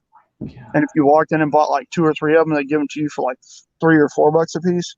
We used to do that when we'd have tournaments. If we had new people, we'd get a few of them for a tournament if we ran a tournament or an event. And then if we had new people, we'd just give them a rule book. So it was $4. Yeah, I got a whole set of version 3 stuff, like 20 pounds, literally 20 pounds weight for $30 or something. And it's the rule book, forces book, and a bunch of just different source books and stuff. So you can find some deals on. Make sure you're getting the version you want. Battlefront used to put out the best starter sets too. The one they did for 3, which was all of the a ton of British Shermans, an American paratrooper platoon, and then some Stugs. It was the first thing they did where they had everything plastic. But you had a couple of platoons of Grenadiers, a couple of Stugs, a couple Pack 40s, a platoon of paratroopers, and then a British tank company, and a rule book, and some terrain. And the whole thing was like $45 or something ridiculous. It's ridiculous. It's very awesome. I kind of wish I would have got one, just because. But I didn't. Well, it's good when experienced players are buying your starter set, just because it's that good of a deal. Yeah, and they already have a ton of this stuff. Yeah. All right, so let's just describe what happened in all my shooting. He rolled a 1, so he failed. He rolled a 5, but then the guy rolled enough to save himself. Gunshot hit both. He hit 2, but then rolled a 3 or a 4 and a 7 to save. So nothing is happening. And I moved this guy within like 10 inches. Anywho, American turn. We're going to unbog here. Oh, shoot. Skill test, right? Oh, boy. Skill test to unthing, trained, 4+. I rolled a 3. He's still bogged. Cocked die. Rolled a 4. He's not bogged. Whoo! This guy's been bogged now for 2 turns. Whoopsie doodles. It's fantastic. It's fantastic for the Stug. He's about to move into his flank and get super close and intimate. So his brothers are going to ignore the leave no man behind and just keep on moving. So he's going to move over here. And he's going to, he's got to check. Oh, well, let me ask you something. So he was bogged on here, so he's no longer bogged. So now he can just move there, right? I don't have to. Correct. Okay.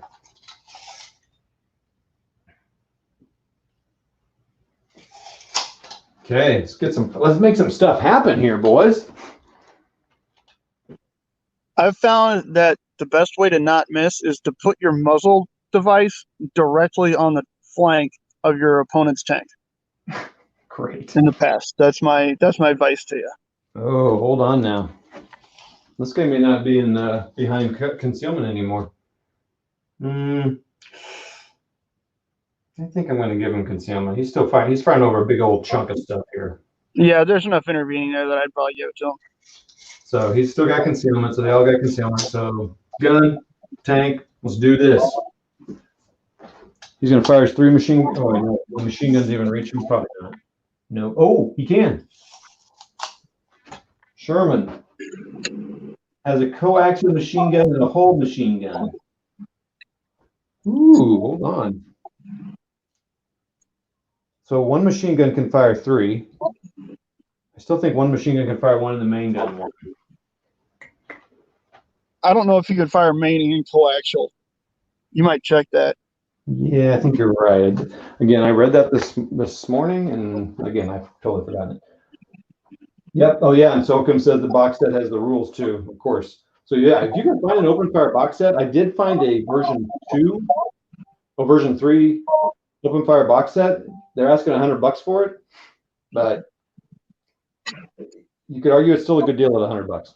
It very well is probably still a decent price for all those models at $100, which is remarkable. Okay, so Paul's heading off. Todd, let me know.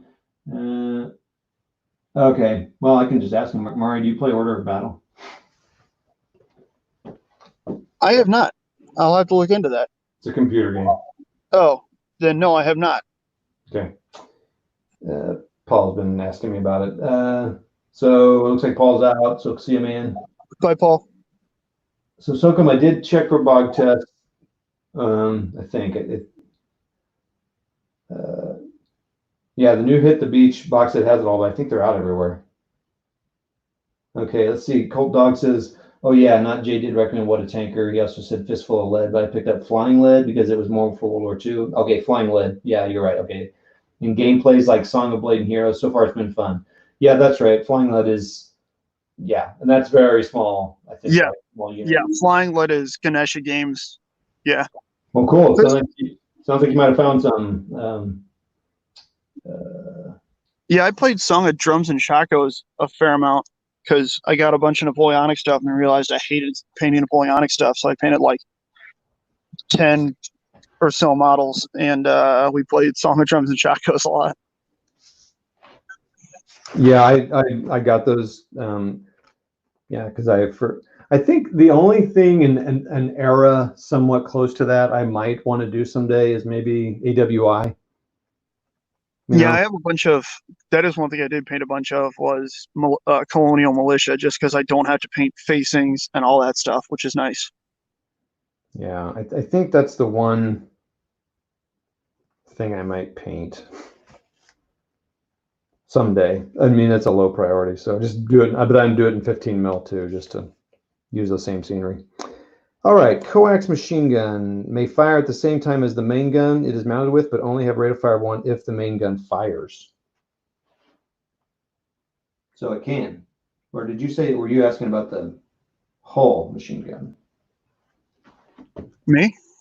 No, because blah, blah, blah. Oh, there it is. No, wait, a whole machine. Okay, no, never mind. So a whole machine gun cannot fire at the same time as a whole gun.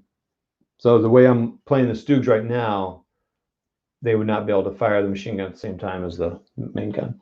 But these guys can, but it says the rate of fire is only 1 if the main gun fires. But the whole machine gun on that thing can fire 3. So I guess we'll go 3, 1, 1. And the range is 14. So to hit him is 4. And I think that's it, because he's not concealed or anything here because he fired. Straight up 4+. We might actually get a hit here. Oh no, he is concealed because I got that. 5+. Dude, I rolled a 1, a 2, a 2, a 3, and a 3. Remind me not to use these dice again. Those are the German dice from now on. Man, those are terrible. Those are little Flames of War dice. I'm going to use the bigger Flames of War dice. The dice. Man, nothing's happening here. All right, this Sherman. Still in the front there. I guess I should probably try to hit this gun because he won't have any concealment. So he turns his turret, fires 1. It's going to be 16, hitting the front. Yeah, it's under 16. So it's 4 to hit. 5. Whew. See? Already different dice. But Let's see what he rolls for his save here. 5. Dude. Nothing. All right. That's that. German turn.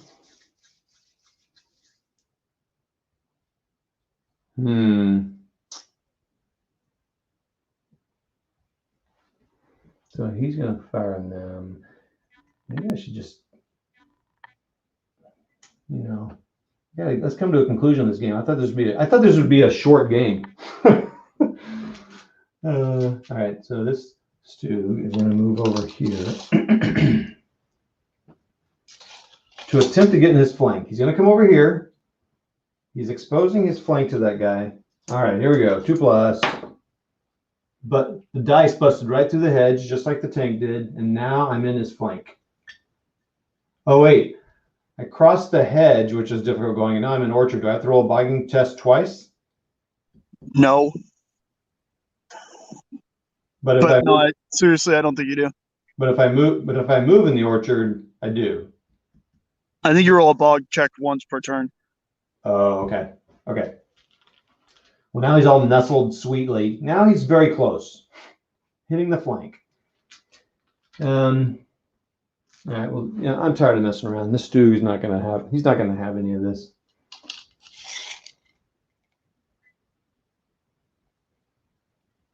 Boom. Bring it, he says. Okay. So they both are going to get to fire once. So he moved his fire. He's hitting on a 3+. That's low, man. I should. Oh, 4. Yeah, 3+. He's still concealed though. So 4+. Come on. 2. My gosh. This guy. So now I'm not done any flank shots. Does that come into play when you're shooting or just on the saves? For what? I'm sorry. Shooting my first flank shot. Is that just on the armor save? Yeah, it's on the armor save. It's substantially lower. It's probably a 3. It'll probably go straight to firepower if he hits. Well, the first thing you have to do is hit him. He has some. Oh my gosh. Yeah, he doesn't hit him. It's a 3+ to hit, but he does have the cover of some grain.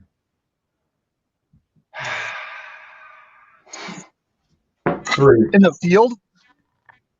Yeah, I thought area terrain provided concealment. Oh, yeah, I don't know. We always played that if you're in a field, infantry and guns. Infantry and guns get it, but not. We always said tanks never did. I mean, blocks the lower part of their running wheels. Oh no. I still wouldn't. Well, he'd hit it then. All right. I've been using its concealment, but we're going to change it so we can get some action because we're all about testing all the different rules. So a 3 would hit it then. All right. So now let's check the. So yes, it's going to be much less here. So you look at the Sherman.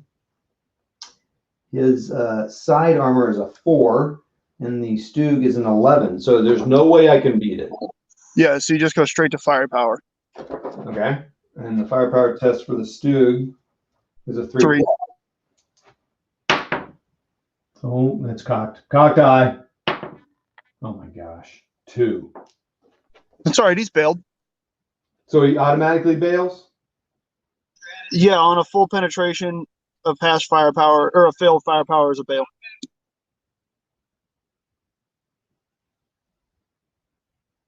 Okay, cool. My first bailout.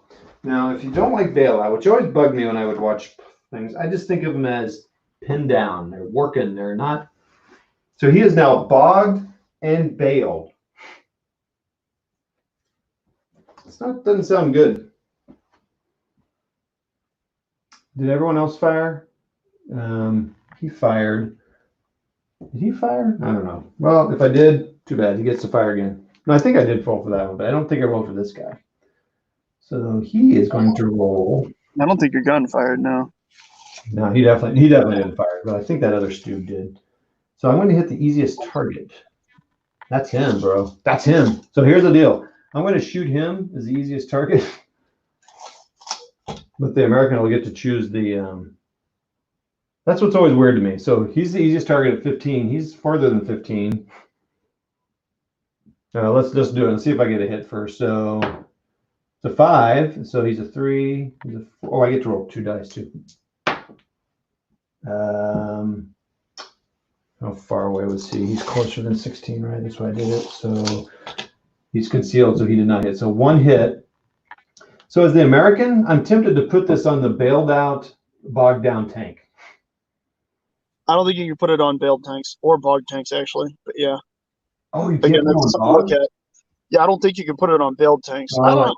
No, I think you're right. Let's look here. So only valid targets. Got it. 5. Okay. Allocate hits evenly. Priority targets first. Best firepower to priority, but they're all the same firepower. Others before gone to ground.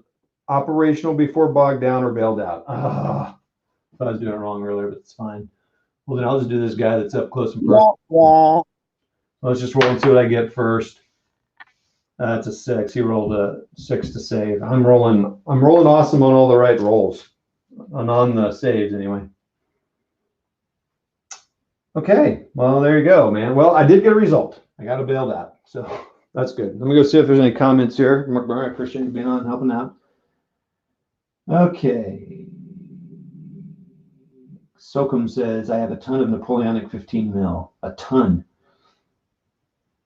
I can't see the board clearly if 1 or 2 needed for bog test. Clearly if 1 or 2 needed for bog test. What do you think it's the terrain? I have them all as just walls and hedges. So go ahead and ask away, Sokum, if you need, yeah, be interested in what you're thinking there. Okay, all right, so that was the Germans. It's Americans' turn. So we have something to do here for the Americans. So bogged down or bailed out. So first I have to bail. Am I able to do both things in one turn? Bail out and then bog check? I assume I have to do bail out first. Let's do a motivation test. For that, they are confident. They do get back in their tank. Let's see if somebody answers anything. More had to step away. I think protected ammo helps them with that. I don't know if it's a reroll or a bonus or what, but it'd be worth looking into if you have problems unbailing them. What did you say? Command helps? I think it's protected ammo that helps with that. Oh. The Sherman does not have that, of course, because they brew up. Okay, well, they bailed it back in. I mean, they got back in their tank, so now they can test for bog. And they are trained. Failed. 3 turns, bogged down. This is awesome. I love it. All right, so the tanks are going to go. So now I'm tempted as the American here to cross that and get in that stinking guy's flank. All right, so that tank's going to, over there, is going to move 6. It's going to go over the wall. I rolled a 2, so he does make it. Saves on a 2+, so he's going to go around the side over here perfectly. Blook. And this guy, I think, will keep the hedge, and he's just going to come over here and keep that. I'm going to fire a bunch of times on this tank. Cold Dog, enjoyed the live play. Appreciate the advice to the rules heading out. Hey, thanks, Cold Dog, for hanging out. Come back to the channels. Let's check it out. Let us know what rules you're playing and start making some bids. Or at a minimum, just let us, shoot short, quick vids about what you're playing, what you like about them. Should be 1 then. Does the hedge go into difficult terrain? Okay, so yeah, you weren't around for, so okay. So this over here. Oh yeah, I need to make sure I'm showing everything on camera here. I've been known to do that. I could, you know what, I need to do a little, I'll do that after the American turn. Let me do a little flyover here. So all the hedges, so these hedges go into an orchard, which is difficult, and over here. But this doesn't matter anymore. We're all over here. So this is the only thing. So the Stug moved over a hedge into a an orchard. Basically, he was able to move in and just be right there. He didn't really have to move much, but he did move into an orchard. So protected ammo helps reroll, so that'll be the Stoogs because they have protected ammo. And so that's that. All right, let's do a little firing here. We've got 2 shots, 1 each, and that guy's going to turn. So that Sherman there, it's going to be it's a 4+, 5 to hit. He misses. 4 to hit. So 1. Holy cow! I'm rolling terrible, horrible. But the Shermans are doing the right things here. All right, so that's that. So now the German turn. Let me see if Sokum answered here.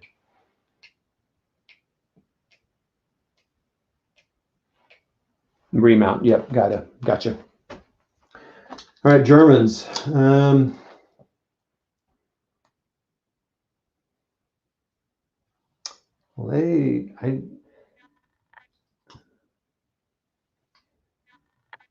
So he's within the front. So I don't know. Maybe this guy should just move back. So at least he's out of the flank. So that's a good. So he'll move back. And there's that. I like how you can see the tracks. And he'll do that. And then this guy, so on firing, he's going to rotate to face the target. He's within his front. He's just going to fire in him in the open. So he's within, so it's going to be a 3+ to hit him. And he rotated, so he's fine. So 3+, I think that's it. 2 2s, everybody. This guy's going to fire his main gun at him. He's still at his front arc, though, and so it's a 3+ to hit him. 5, okay. And now the Sherman rolls to save. Roll a 4, so he's fine. My goodness. Goodness. No, this guy over here, he's going to fire. He hasn't moved. He's going to get 2 shots. We're going to use Murray's roll. It does not get concealment in the grass, so it's a 3+ to hit. 2 hits. So it's an automatic, and so now we're testing for, all right, so it's an automatic thing, so roll armor save.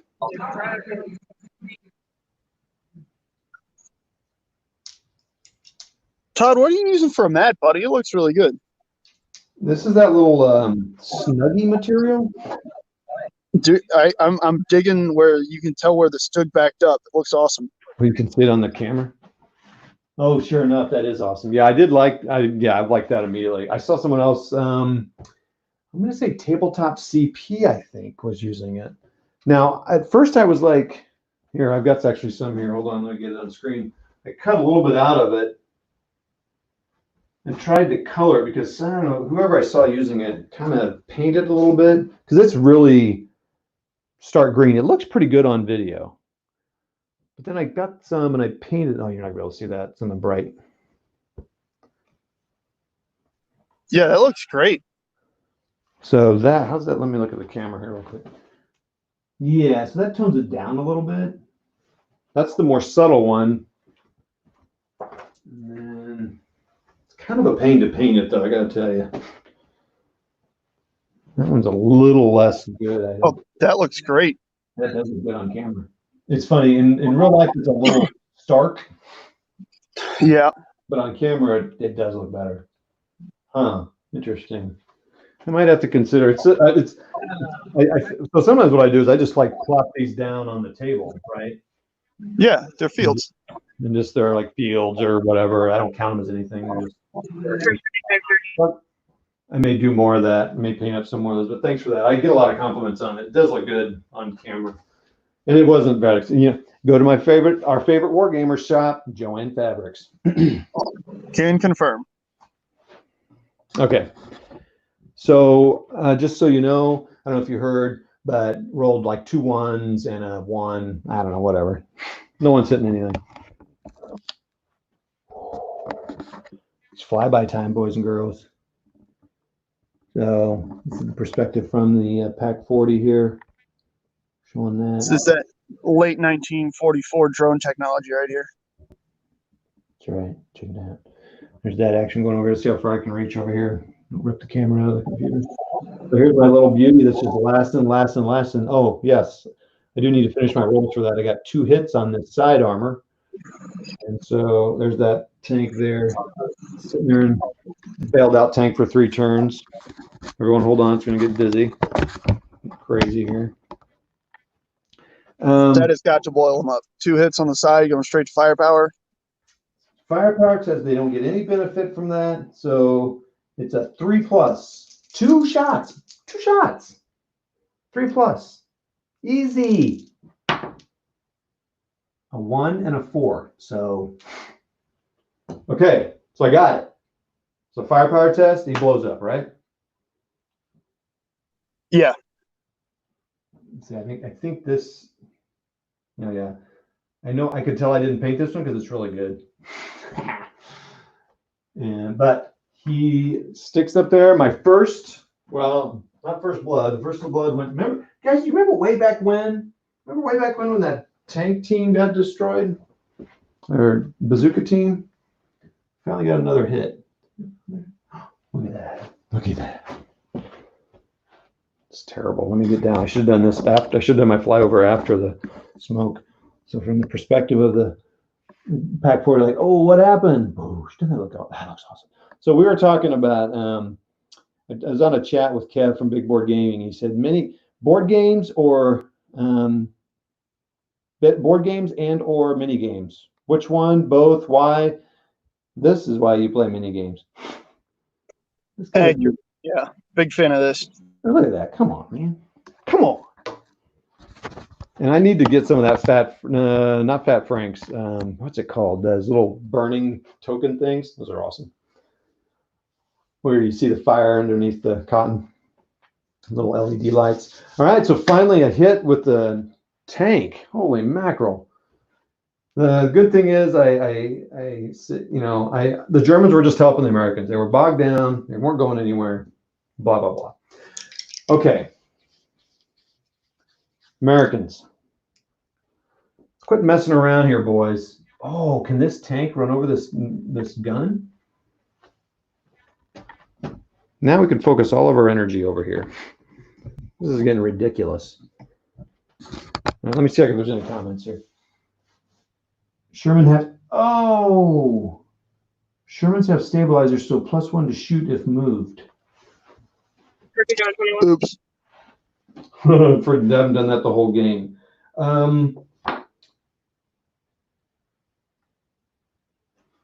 Real quick, let me look at that real quick. He is accurate, and I totally forgot about that. Shoot at full rate of fire when moving with a +1 penalty to hit. Doggone it. That's a big deal. That's 2 more. That's another dice per tank I could have been rolling per turn. SOCOM, why weren't you here earlier? Just kidding. 180 degrees is frontage. Germans veterans? Yes, they are. Veterans trained. Fairly new. This is right after D-Day, right? They're all just. All right, so they're going to move. Well, this is awesome, man. So they're still in their front arc. So to get in their back arc, I got to cross. I'm going to do it. I'm doing it. Pass that bog check. Come on, baby. Come on, baby. Come on. It occurs to me that Flames of War would probably be perfect for playing like sections of Air Corps, which are really hard to play in other games because it's Panthers getting stomped by pretty ordinary 75 Shermans and stuff. This would be a good way to do that. I don't know much about that one. That's like one of those battles I hear about all the time, but I don't really know anything about it, which I feel like I should know more about. So basically, you've got a replacement Panzer division. A couple Panzer regiments, 111, 113, and such, coming up against the very best of Patton's 4th Armored in like September, October of 44, trying to counterattack and blunt that advance. Okay. And you've basically just got, what happened was you had a bunch of guys who were either A, new in Panthers, or B, were Eastern Front vets who weren't used to, any sort of reconnaissance. They're used to just driving right up and knocking out T-34s like crazy. All of a sudden running up against well-prepared and, pretty ridiculously competent Sherman tankers, and they got raffle stomped. That would be interesting. Yeah, that would be fun. it's good reading. It's hard to accurately play though, because most games don't take all that into account. But you could make your Panthers, reluctant trained or confident conscript, depending on which platoon or whatever it is, while your Americans were fearless vet or confident vet, and it could really make a bit of a difference. There are enough little rules. So I don't know if you watch any of it, but there's a guy named Mark who, he's got some fan made rules, and it's not just Mark, but it's anybody, you can, and there's a lot of special rules in Flames of War that you could use. There's so many of those books. I don't remember seeing Aircourt ever mentioned in some of these books I have for Flames of War.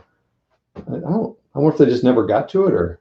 Yeah, I'm not sure if there is. It's kind of in that weird post Villers Bogage, post all that, in that kind of not necessarily a lull between, there's never a lull in fighting on the Western Front in 1944, but it's not that breakout of Normandy. It's central France, trying to get the red ball working.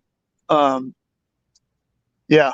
That's interesting. Yeah, I don't think they really covered that. Not the books I've seen. Yeah, that's cool. But there's so many special rules, and you could certainly make these little tweaks and stuff. That's cool. That's one reason I'm kind of liking it. There's a lot you can do with it. Okay, let's just talk about what I did there. So the Sherman moved around. Oh, I should have made my little tracks. And then he hit the road and like power slid or did a drift or something there. Yeah. That's why he rolled 2 1s to hit. Oh yeah, that's fair. And then this guy rolled a 1 and a 2 to hit.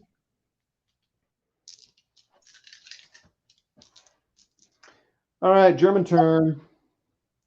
Well, this guy's having none of that. He's just going to go. Actually, yeah. Come on, bring it, son. So he turned. So he had to rotate. So he had to move. Because he's in his side arc. And this gun's just going to rotate to face his boy here. So he can still fire 2. So that Pack 40 is going to fire 2, a 6, and a 3. So the 3 does not hit, but the 6 does. And the Sherman rolls a 5 to save, which saves him. He's fine. So again, no problem. The Stug has to roll 1 now. He rolls a 4. It's a 3 to hit. They're both behind wall. It's kind of weird. We're talking like right here. They're both right there, but they're not against the wall. It's kind of goofy. But can tanks be closer than 2 inches? Because they are. I mean, I don't know. I would assume so. Why not? They're shooting across the wall, so I'm going to give them both cover on that. So anyway, he does hit him though. So he rolled a 4 on that. So let's see what the Sherman rolls for save. Oh, a 2. I think that's still going to be. It's going to equal it. Yes, it equals. No, it's 1 over. God. That Stug gun is weak sauce. That Stug really needs to get in the side there. I thought about that. I thought about moving him. I can't move any more though. This is the out of bounds. The imaginary. It's the divisional border. They cannot cross that road. No, doesn't matter. He missed.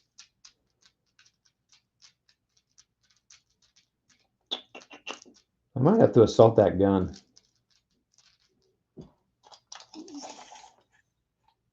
All right, American's turn. This guy is going to move. I need to get him on the other side of that bocage. So you can assault the gun team, I'm sure. Book. Does he bog? Nope.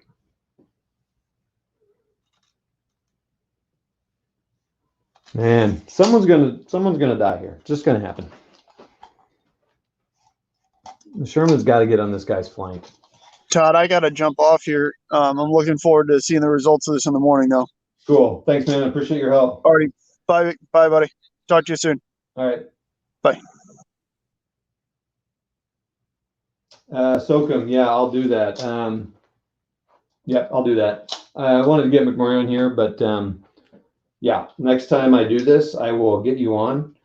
So next time Sokum, I will we'll do something. We'll have to try some. Let's see. I need to do assaults more. I may just have a little time where we just set up a bunch of different kinds of assaults. If you feel comfortable walking through that. And then let's see. What are some other things I need to do? Well, the thing is, here's the weird thing. I don't have planes. All this time modeling, I don't really have very many planes. I really need to get some planes in the next few months. Just like a Thunderbolt 109, Stuka, that kind of stuff. I just need to get a few. Typhoon, I love Typhoons. They're so cool. But yes, yep, I'll do that. So I definitely need to try assaults again. So maybe what we can do is just set up some assaults. I feel like there's artillery. We definitely need to do some artillery. I don't have much artillery at all modeled, but I'm not worried about that because if I play this historically, they're going to be off board, like right off the board or something. I just mark them, but it would be fun to model some just to have them. Okay. All right. So this Sherman is going to move over here. My goal is to move here.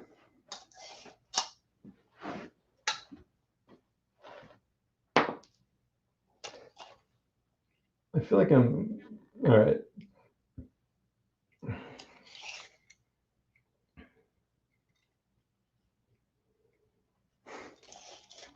This looks weird.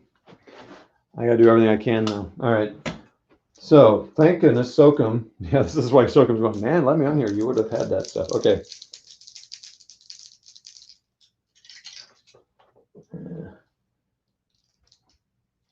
SOCM, I can do that. Hold on. We may be done soon though, but that's okay.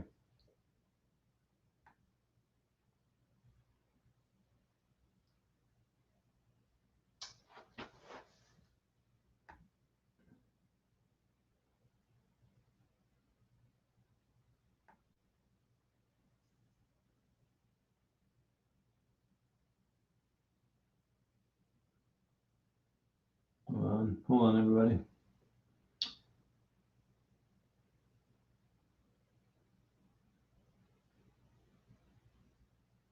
Please hold, everyone.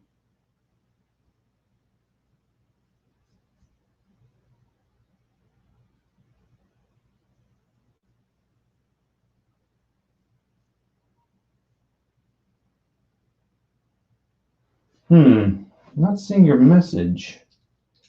I don't think. Weird. Sorry, everybody.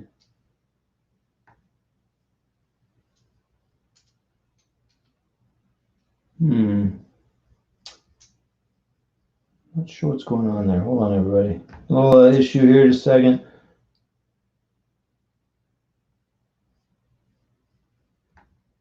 Huh. Pardon me, everybody. Just one moment, por favor, as I click around here on Facebook.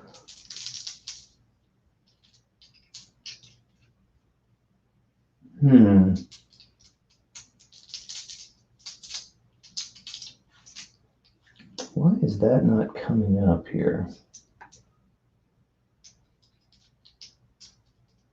I am not seeing you, SOCM. It's really strange.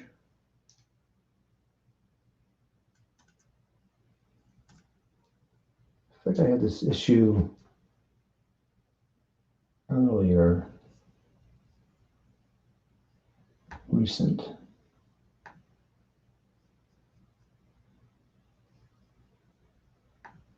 I'm not seeing it. I think I'm almost done here, but SOCM, definitely send me another message or something on Facebook, right? Or on Discord. And I would be glad to. I thought we connected. Not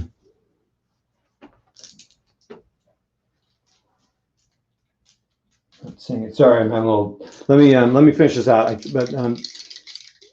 Send me a message on Facebook or Discord, and we can. Let's see if we even have Discord running. I don't think I do.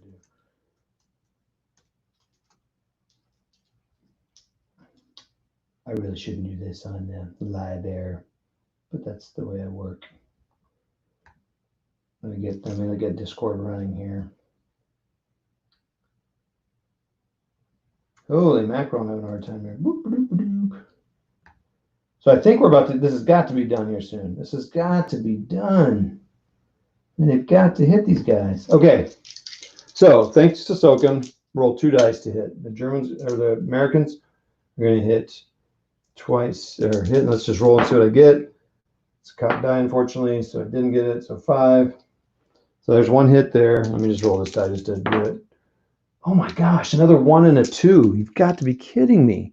All right, so this 5 hits. Let's see what this Stug rolls to save. A 2. This might actually do something here. So the Stug back side armor is a 3. So I rolled a 2. That's a 5 against an armor value of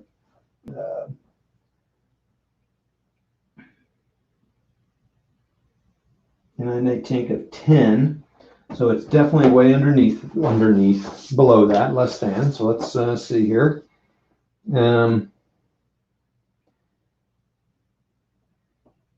Okay, so firepower test. It's that gun is a 4 plus. Nope. Nope. 3 plus. Oh gosh, it was on a 3 and it rolled over to a 2. So it is, but he does bail out.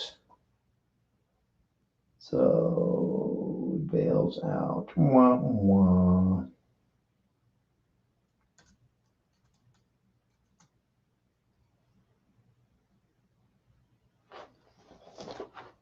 So bails out. Yes, finally. Sorry. So there we go. Look at that. Man, I got to turn on the lighting in here. Oh, it got brighter. Is it compensating? I need to load this program up to get the white. Oh, there we go. That's a little better.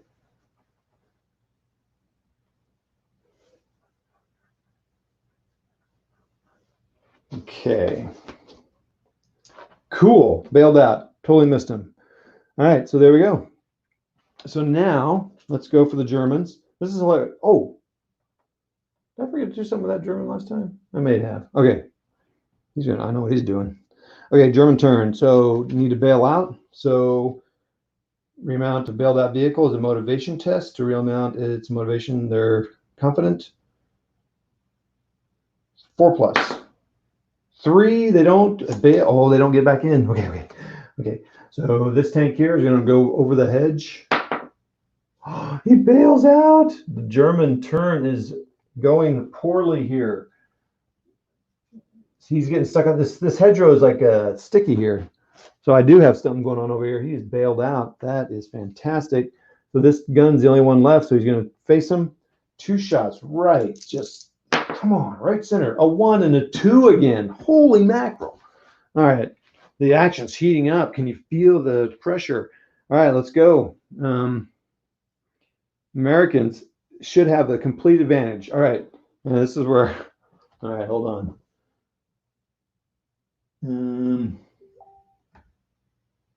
Yes. Okay. Hold on. Yes. I now, Sokum, we need you on here now, man. All right. So Sokum, please hold. Yes. Now, Sokum, we need you on here now, man. Oh, I gotta pause it. No need to hear me talking twice. Okay. Once is enough. So hold on, everybody. We're gonna get Sokum on here. He's gonna give me some strong advice. Remember version 3, Sokum. You know. All right. So here we go. Oh yeah. So he sent me.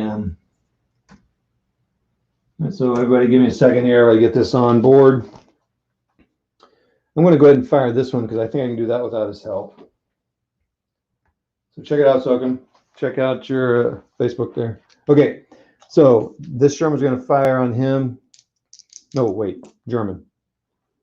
Oh, I missed. Yeah, I rolled a 1 and 2. So it's the American's turn. I'm going to fire the tank on him. That's an easy one. A 6 and a 2. The 2 misses. It's amazing how much you miss. So 6. So he rolls it. He rolls a 3. It's not going to be enough, obviously. So now I'm going to roll a firepower test of 3 plus. Oh my gosh, it's a 2. It's a 2. So, oh my goodness gracious. Oh, to remount, I got protected ammo on that. So I need to check that. So hold on. All right, I messed up there. These guys should have had a re-roll to remount that vehicle. That makes a big deal. Okay, well that's fine. I messed up. Hold on. We're about to get Sokum on here. Who's going to be able to help out? Oh, your guest will need to connect their mic cam before you can add them to the stream. All right, so make sure your mic and camera is working.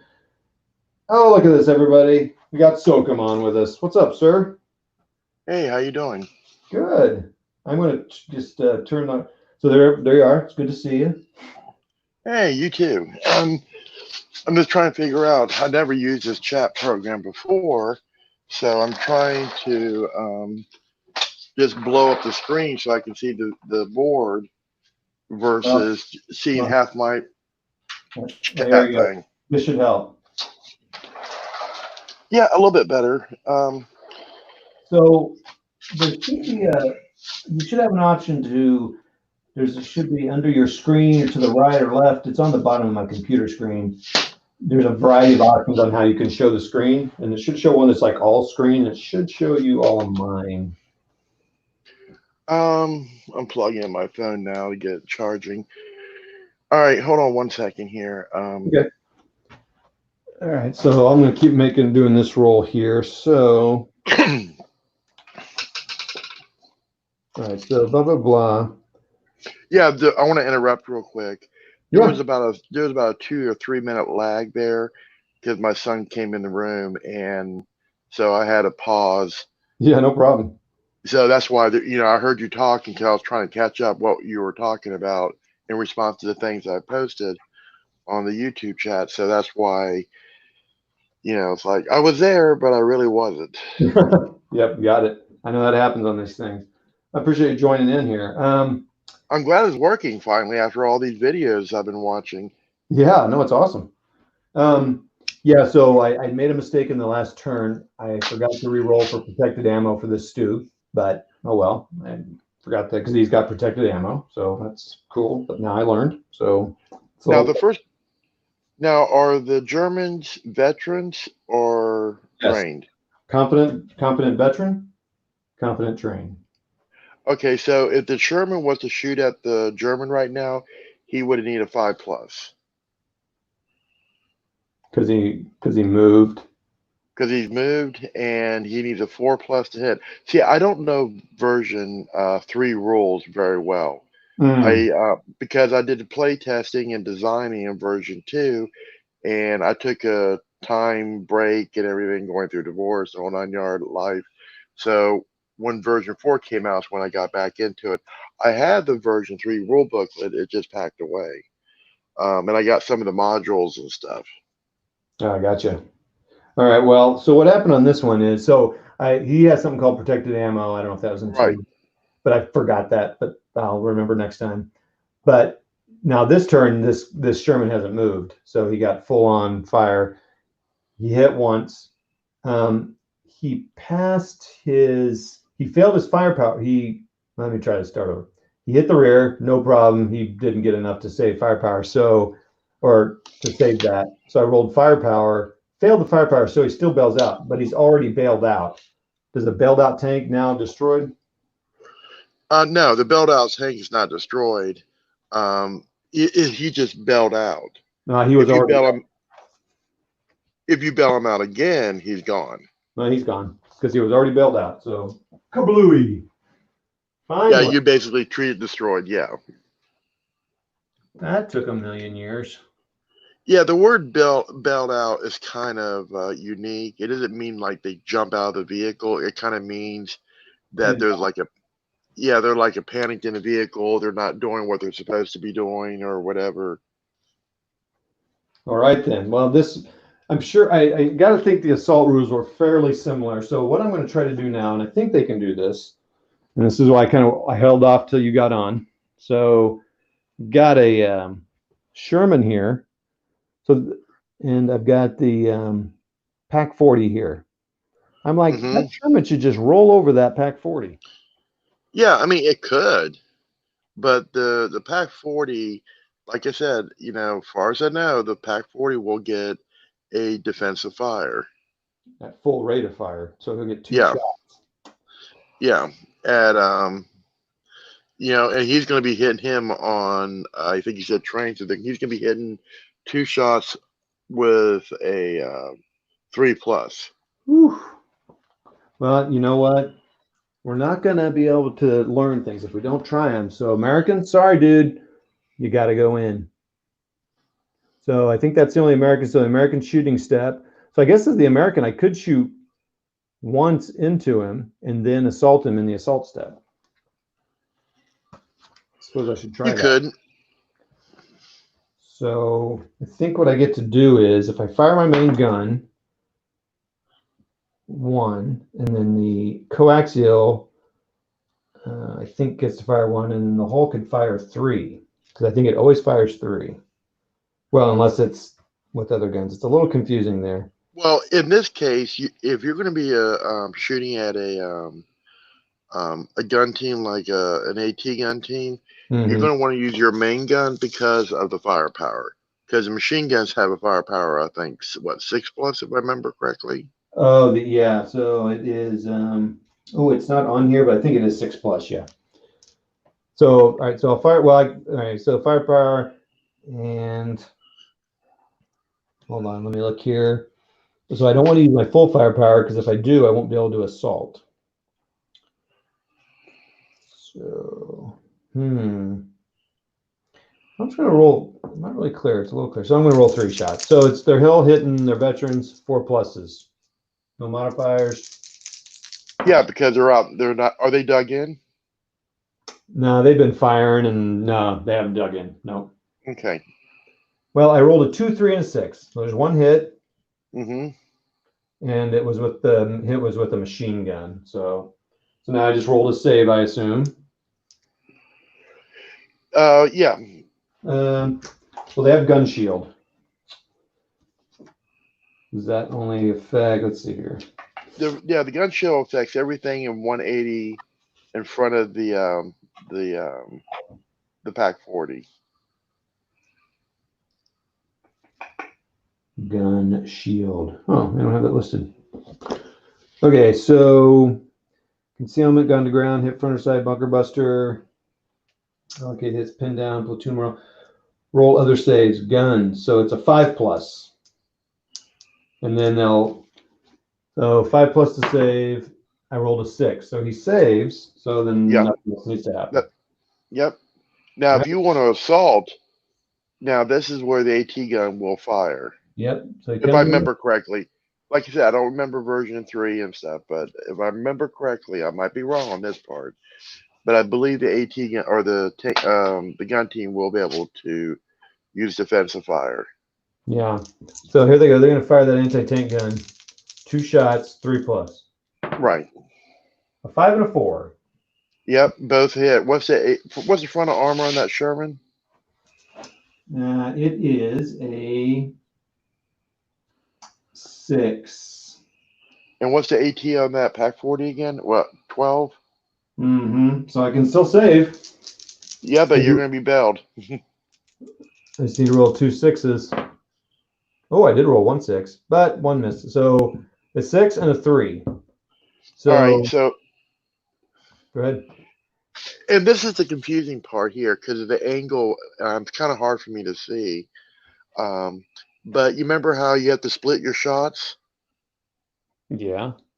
Okay, well, that one Sherman looked like it might be about halfway, in there. I know it's kind of vague, but it looked like it may be able to hit the other Sherman. Yeah. Yeah, that's a. I mean, you can put one on each vehicle. Interesting. So in assault, does the defender still get to place it? Yeah. I guess it doesn't matter.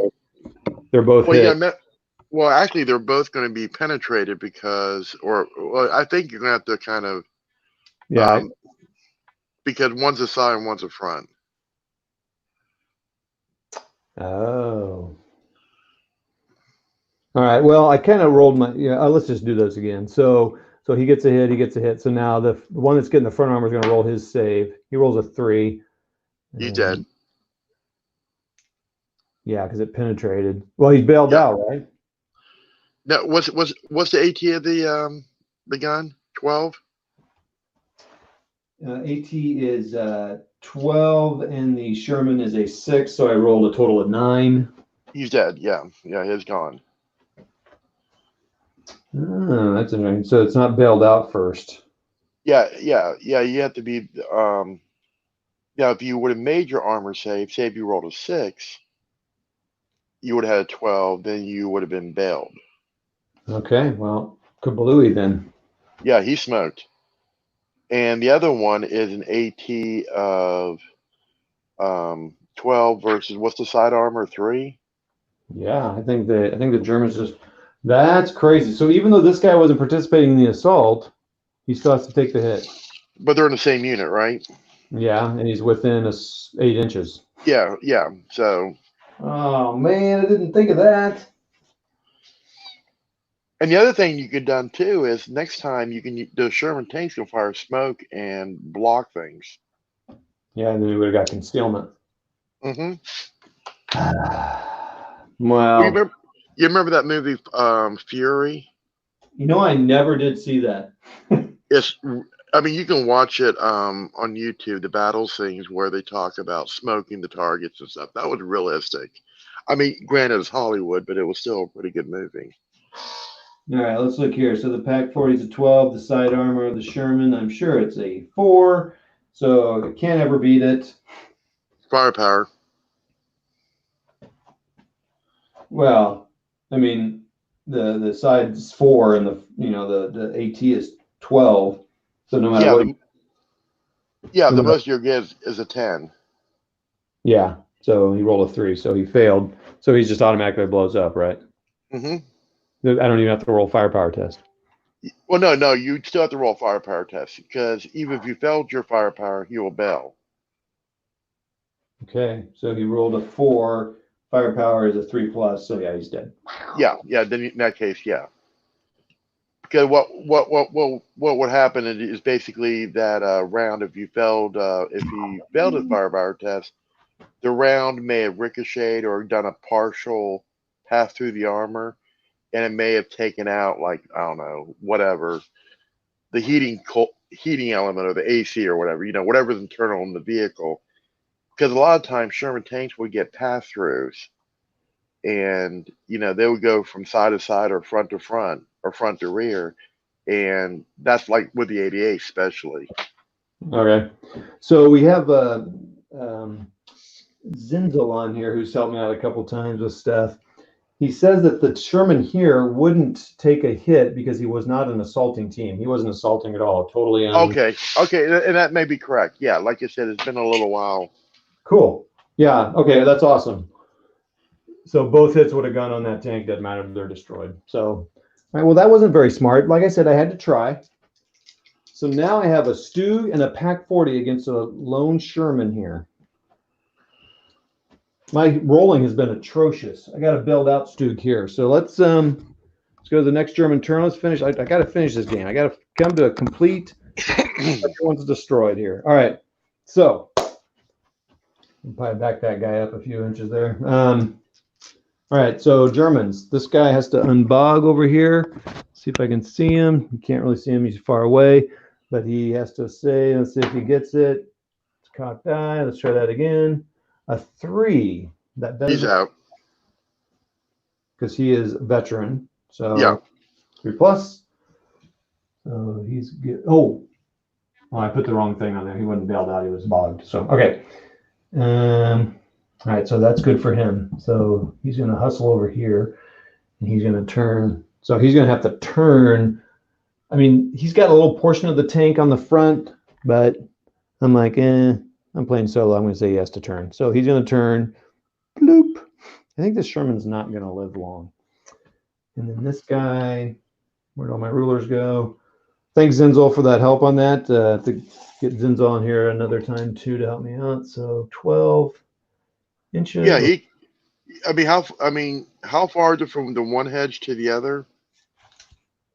It's 14. Just put them 2 inches between the Sherman and the Pack 40 right there on the other side of the hedge, right in the middle, so he has a clear shot. Does he have to have an inch between the figures? Oh, he actually would have it. Never Yeah, mind. it looks like it from here. He would have that actually. So he only moves 12 inches though. Right, but if you put him on the side of the Pack 40 near the road in Yeah, that corner, yeah, over he here. would get a rear. Yeah, he would get a rear shot. Yep. It looks like it would be past his, in the rear. Yep. He can get it the next turn because if he moves more than 12, he can't shoot this turn. Right. But I keep forgetting to do this in the assaulting step. He can get up here to the wall. So because he has a stormtrooper move and can move. Oh.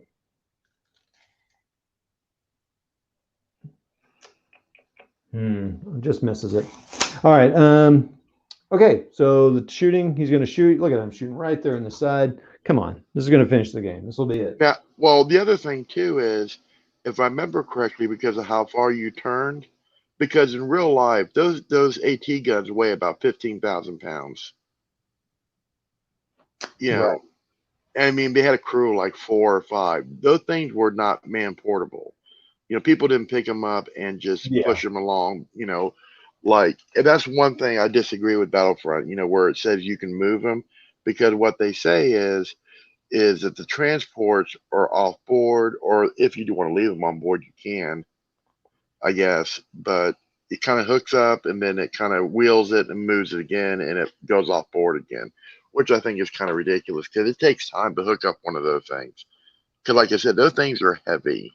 Oh yeah, no, they're nothing to mess around with, especially if you have it ready and in the fired position and all. I mean, it's not a matter of just turning it. But I think rules is written you can move 4 inches and fire, which maybe not though. I mean, I wasn't clear on that because I thought there were some guns like that you can't move and fire at the same turn.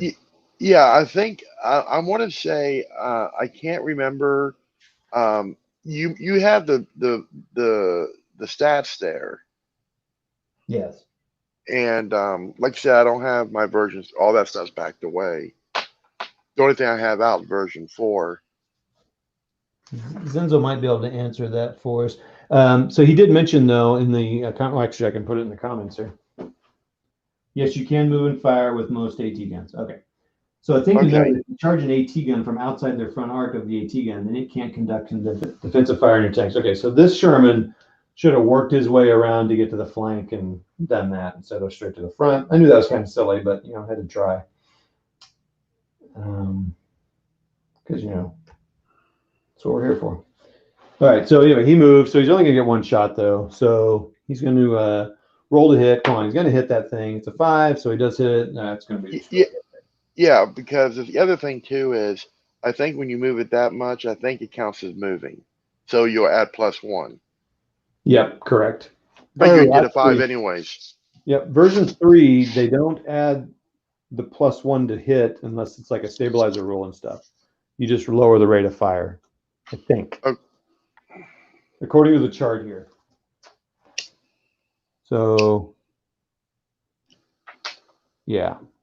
Yeah, but the rate of fire of one weapon, like my bazooka team earlier in the game, he has a rate of fire of 1. When he would move, he had a +1. But this guy does not have that because he's got a rate of fire of 2. And I think that what you're talking about, I think was a version 2 thing. And they may have added it back in 4. I don't know. All right. So I hit him. This is going to be a destroyed tank because he's hitting the side with a 12. In fact, I don't even think I need to roll the firepower test. I mean, not the firepower, but because it's a 12 versus a 4, so he can't beat it. So then I do roll firepower test. Right. If you fail the firepower. And that gun again is a 3+. I rolled a 3, so game over. Now, here's something else. I know you do a lot of different rules and different games and everything, but where I get confused, where my brain just doesn't process it, maybe, stick with one version, like version 4 or version 3. and instead of going back and forth, because it's easy to get the rules mixed up. Oh my Because gosh. I know where you're learning it, and it's trial by error and stuff. Yep. No, I've been thinking through that. At some point, I do want to try 4, just because Curtis was not kind enough to send me a bunch of version 4 books with some minis he painted for me. So kind of to honor that gift, I do want to play them sometime. But I'm definitely going to stick with 3 until I feel like I've got them, down a little better, because I am really enjoying this. Well, what the next thing you can do is, if we can get set up a game like we did with the Micro Armor for Blitzkrieg Commander, is set up a board, and either it didn't make a difference, but we can do a small little battle like you did here, and since we got this video chat thing working, at least on my end, I can sit there and tell you what to do, where to move, and everything else. Yeah, I did just do that with somebody on Facebook Messenger, just a private chat. And if you do like a small board like this, and just a few pieces, right? So not too much stuff going on, it can go pretty well, right? So like he had me being the defender, so he could kind of keep the camera in one place, right? And then he could also hide stuff from me, so that was kind of cool too.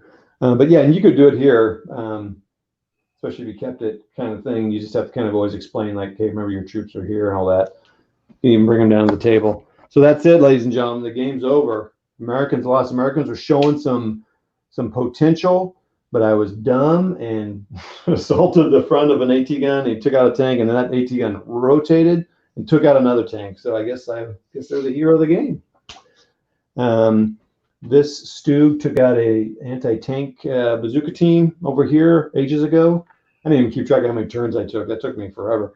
And then they took out that tank. So I don't know, equal. This tank bogged for at least 3 to 4 turns. That was hilarious, but still fun. It'd be frustrating if I weren't playing solo and I was the Americans. I'd be like, my gosh. And then this tank bogged at one point. And then I did have a fun one where the Stug bogged here in the as he was backing up over some hedges. Actually, that Stug bogged there. So I did have quite a few bogs. I did incorrectly bog the Stugs when I looked at my chart wrong, and I rolled 2s on them. They should have just bogged on 1s. Anyway, so that was that, and yeah, it was fun. I had a good time again, and I thought this would go a little bit more smooth than the infantry, because it's a little less complicated now. Getting ready to charge this, I guess we could sit here, and I don't think the charging is going to be that hard on that side gun, but I do need to definitely set up a couple more infantry assaults. I did one off camera not too long, like yesterday or something. And I just had to try to assault a position. I had the Germans here defending. I think I had it as Bocage, which adds firepower or a bulletproof test or bullet protection. What am I saying here? Bulletproof cover. Thank you. So anyway, I had some guys here, American paratroopers, firing on them. And why don't you? Now, did you watch the videos I sent to you about boot camp? I did watch them. I need to watch them again.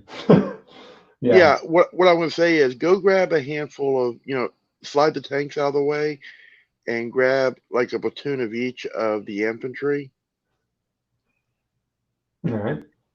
And we can try to, walk through real quick, because it should only take a few minutes. All right. Let's see here. Right. Is Zen still in the chat? I don't know. I think so. He was sitting there. By the way, everybody, we had Gun Barrel. He came on and came in late and then went to bed. So thanks, Gun Barrel. He's always good to have on for a quick chat. He and I may actually be doing some gaming sometime virtually, so that'd be cool. That won't be on camera probably. That'll be off camera. But okay, so give me a second to clear a couple of things off. Oh, no problem. Good old-fashioned resin tanks, nice and heavy. Let's see here. Zenzel is still here. So Okay, so we're going a little. I'm going to go a little longer than I had planned, but we're going to try a couple of assault, maybe even just one assault, just to get it fresh here. And everybody, bear with me a couple minutes as I kind of get something set up here, and see if Zenzel can join us. And we'll just have a little lesson in version 3. So yeah, definitely. I would like to. There's a couple rule sets I'm decent at, like Blitzkrieg Commander, but it's nice to have the rules down, and then when I do these live games, it can be a little bit more smooth as well, right? Oh yeah. All right, so let's get, and I'll use my unpainted Americans because they stand out. Oh, that's fine. It don't matter. And so you got these guys.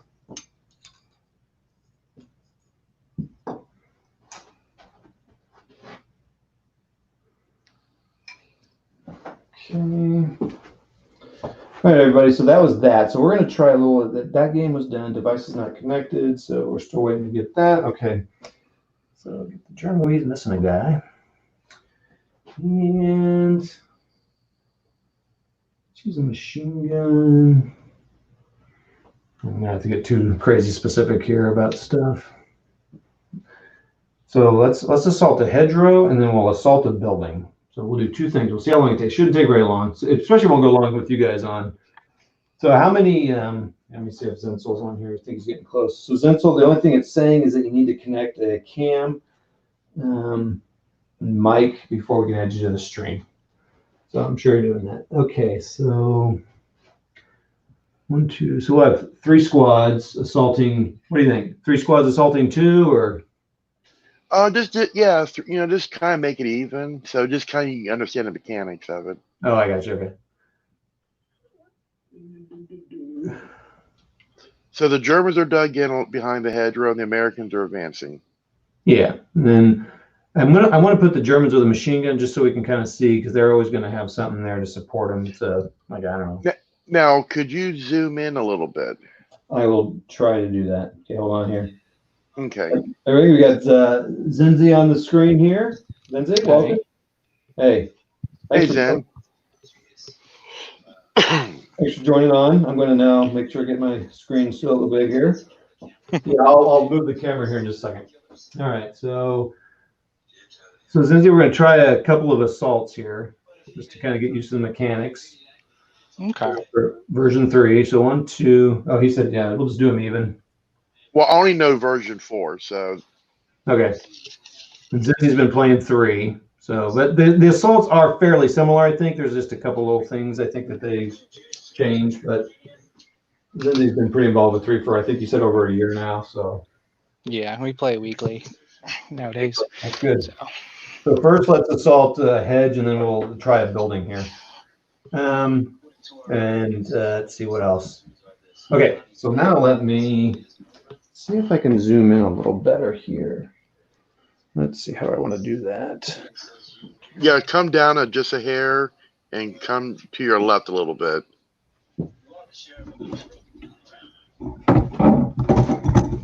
Oh, everyone's a director, man. I'm just kidding. Okay, now scoot to the right a little bit. Yeah, right there. Okay. All right. It's fairly clear. I mean, it's a little bright, a little black glare there, but you can see my American troops nice and easy. All right, so basically I have 3 squads each. Although I do have a machine gun here just to test. We can move it around and do some different things. Each has a commander just to have them because they're there in the back, leading from the rear. Good job. Okay. All right. So, and we can move them around or whatever we need to do. So the Germans are gone to ground and dug in. Sure, let's do that. On the ground, dug in. Okay, I'll mark them just for completeness sake, because they would be marked somehow. Now the Americans have a thing called something trot. The Trusted trot. Yeah.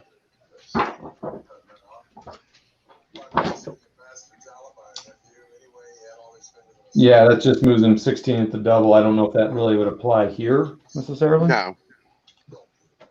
And I think if they'd moved Not the double they couldn't assault them. Correct. You know, we can just say that the Americans are starting there for whatever reason, and you know, 'cause I think what are they, about 6 inches apart? Yeah, good job. Almost exactly. So what's going to happen is, since we're going to do the assault, we're going to say the Americans are attacking first, instead of rolling for, you know, who's going to go first. So just say Americans are going to go first. So I can't tell every team in there. Are they all rifle teams? Rifle, machine guns. Both of them. Okay, so remember, machine gun teams cannot assault. Machine Right. gun teams can, not heavy machine guns and light machine guns. Right. So these Gun guys, teams. can't. I know it's not based accurately for Flames of War, but these guys couldn't. But rifle, machine gun teams can. Which is Rifle MG teams can. Yeah. Yep. So that's what they all are, except for this one machine gun team, because I'm a little curious on those kind of what the role they play in that. Okay, yeah, those things will rip apart the whole line. Those are called MG teams. They have a rate of fire, if I remember correctly, of 6. Yeah. HMGs. Yeah. Yep. Yeah, HMGs. I mean, they're going to, because there's no difference really between an MG34 and an MG42, except where it's mounted on a tripod, like the way you have it there. Yeah. Well, we can take them out if it would be a little too powerful right at the moment. Well, leave it there just so we can go back and forth. Okay. So you can see the difference of how powerful they can be.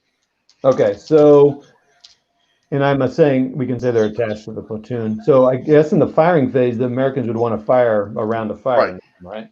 Yeah. Just You say also they're want stationed. to move them a little bit closer because you can only charge 4 inches. Oh, you have Yeah, to that's reach- true. You have to. The first model, at least one model has to get base to base with, in this case, the hedgerow. Okay, well, so Yeah.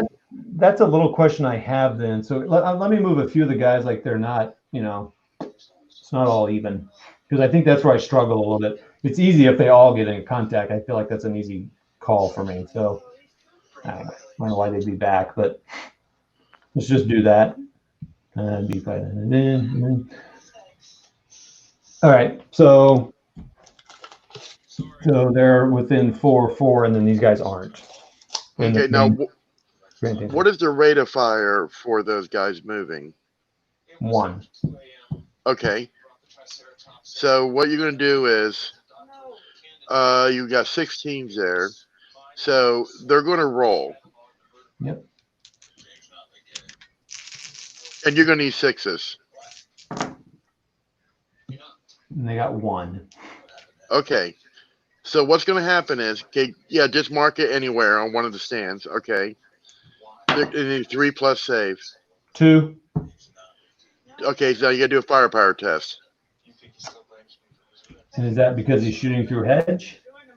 Well, because he's also dug in too. Oh, dug in. That's right. Yeah. It's a 1, so he failed. Okay, so nobody was, because see, if you would have hit 5 times, he would have been pinned. Yeah, well, I hit 1. No, I'm sorry. Wait. Yeah, was it 5? Yeah, I think it's 5 times. It's 5 times. Yep. Yeah. Cool. All right. So failing was is inconsequential. So. All right. So what's going to happen is the Germans are going to return fire, and what's their rate of fire? Well, first he actually moves up. Yeah, Contact. first I saw, right? Yeah. Okay. If you're going to, yeah, it's going to be suicide. But go ahead. Yes. Boom. So these 2 guys are within 4, and these guys are within 4. Yeah. The ones within that are, yeah, the ones that aren't, everybody moves up 4 inches, but at least one model has to contact the hedgerow in this case. All right, so they're bam, bam, and this guy moves up 4. All right, so there you go. Okay. So now the Germans will fire defensive fire. And they get what is it? They get 2 shots each. 2 shots each. So you got 12 6 from dice. the machine gun. Yeah, So- do it with just the 2 dice each, and then add the machine gun. Okay. Yeah. So here's my question: these 2 guys who are not contacted, are they also defensive firing? Yes. Yes. They're within 8 inches of a assaulting team. Okay. So, all right. So far, I've been playing that correctly. That's good to know. Bear with me here. I'm better get a lot more dice for those machine guns coming up. Okay, so there we go. So there's all the things. So, and they're all Yeah, just, it's they're gonna all, get. It's gonna be nasty. so they're hitting on 4s. We'll say everyone's veteran just for. So yeah, they'll need 4s to hit. Okay. All right. So 1, 2. Man, my die rolling today is. Bleh. I guess I got average. So they got 5 hits. So now they're pinned. They're automatically pinned. So Forced to break off. Yep. so they automatically move back, right? Yeah, Yes. they're gonna go back to their They back up to 2 inches. Yeah, I think 4 it's inches.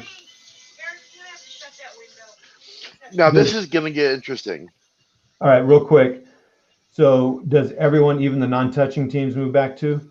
Yes. Yes, but roll for saves first. Oh shoot! All right. Yes, so, thank you. All right. So and so I got 3 5 plus saves. hits.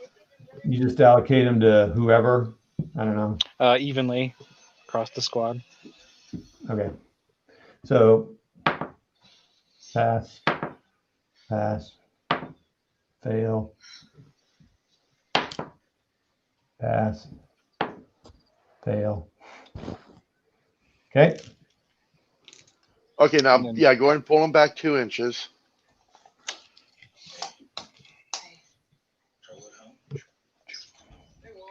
I think you have to move back. Okay. Okay, and then what you want to do is, because you want to get in the habit of using your markers, like pinned, dug in, gone to ground, so Oh, yeah. that way you'll see them on the board and you won't forget, like what happened. Pinned.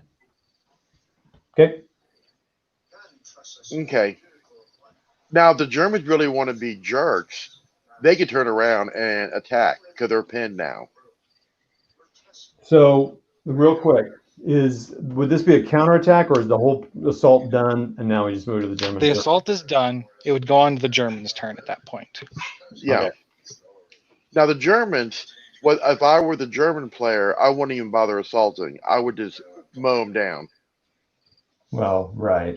Because Okay. you would hit them on a 4+. Okay. So, all right. Well, I mean, that alone helps me a lot. Just kind of seeing how that, like, these guys stay back. Well, let's talk through the assault real quick. Let's say we have the machine gun here. All right, for the Okay. German. So in the firing phase, they all fire whatever. Like they would only be able to fire once if they want to assault later. Would the machine gun fire at full rate of fire because they can't assault, right? Yes, any team that does not plan to assault can shoot at full rate of fire, because the whole platoon does not have to charge. You could have just one guy in the squad charge and make a charge by himself if Interesting. you wanted to. Because basically what the MG team is doing is giving covering fire. Gotcha. Okay. So, but you said like one team. So like, I mean, I could just have this one team assault this one guy over here, and everyone else could fire full firepower and probably could knock them all out anyway. I don't know why you do that, but Yeah, because what happening is where they're in the open, they're gonna get destroyed. Yeah, of course. Okay. I think that makes sense now. Throwing in tanks and all that stuff could be okay. That's cool. I think that's pretty easy. Are there any other? So obviously you would not assault like that. You would have to. You want to pin these guys down. You Now, want to what pin you them down and then maybe smoke them out too. So that their fire is concealed and all that. So if there were Yeah. smoke in front of them, and I were moving in, their defensive fire would at least hit on 1+ more, right? It would be on 5s, yeah. And if they were pinned down, she managed to do that as well, then it would be half the shots. But you're talking about 18 shots. Yeah. Yeah, no, it's still pretty rough. Although, yeah, if they're pinned, it's half, except for this machine gun. The machine gun would be 3 shots. So Oh, if they're pinned, yes. Okay, right. What was I going to ask you here? Hold on just a second. Yeah, so assaulting can be, it gets tough to get it set up right. Well, I have another idea. Yeah, well, real quick. Let me just Okay. let me do something real quick. So let's say I think I know. Well, let's say I don't know if you saw. So I moved these guys back here. Okay. And all the rest of the teams are up here. So now these guys are all within 4, but these guys are far back. So they do their fire. I don't know. It doesn't matter if they pin them down or not. So I move them into contact within 4 inches. Right. These guys would move 4 inches, but they're not contacting anybody. These guys 4. So in defensive fire, would these guys still get to fire because they're within 6 inches of an assaulting team? Maybe. Accurate? Yes, but they still have to be able to shoot normally. So if your own guys are in the way, depending on how the hedgerow is broken up. Well, so in this case, they can. Well, I guess a couple questions. So these guys are considered assaulting teams or not? They're not touching. If they moved up with the rest of the platoon, yes, they are assaulting teams. If they stayed still, they would be non-assaulting teams. Oh, okay, fascinating. So in that case, I may want to keep these guys back, knowing that, don't give these guys a target because they couldn't hit any of these people then. Possibly, depending on how that. Well, it depends on how the hedgerow's split up because you can see through it when you're base to base against it. And that's one thing I want to point out. When we were writing the book, Villa Bocage. Which I have. Oh, no, I don't have that. You don't have that one? No. I may have an extra copy I could send you. Oh, that'd be awesome. Yeah, let me see before. I don't want to commit to it, but if I do, I'll get a hold of you and you can give me your address. Yeah, that'd be awesome. If not, no problem. Anyway, yeah. So what were you saying though? But in Villa Bocage, because you've seen Band of Brothers, right? Oh yeah. All right, when they were in the Bocage and they were fighting, going back and forth when the tank assault came through and everything? Yep. All right, one of the rules that we were going back and forth with is, can you shoot through the Bocage? Now, like the two guys sitting wait, because see, this is the part that's confusing to a lot of players. The two teams that are in the back on both sides, they could not shoot because they could not see him because Bocage was that tall. This Bocage in Normandy were like 12 feet tall in some areas. Oh yeah, and super thick and all that. Yeah. Yeah, super thick. There was a lot of dirt mounds up underneath, and they just could not do anything. They would have to be literally up against it. Right. Yeah, I think I remember reading Bocage. Well, I don't remember. I think in Flames of War version 3, you can, if you're base to base with it, you can see through it, but that's about it. Yeah, Okay. but like I mentioned in that video that I sent to you about assault. Yeah. Remember the video when the Germans crossed the road and went up against the hedgerow because they were base. That's considered base to base because they were right next to each other. In that case, they were throwing grenades. Okay, that makes sense. Okay, this really helps a lot, guys. Well, let's talk about buildings real quick. Well, one more thing. Oh yeah, go ahead. Is okay. You see where your dice are in that wall on the road? Yeah. Oh, right here. No, the wall right in front of you. That one. If you put infantry behind that wall and infantry on the other side of the Bocage, that gives you a completely different setup. Because now they both have cover. Yeah.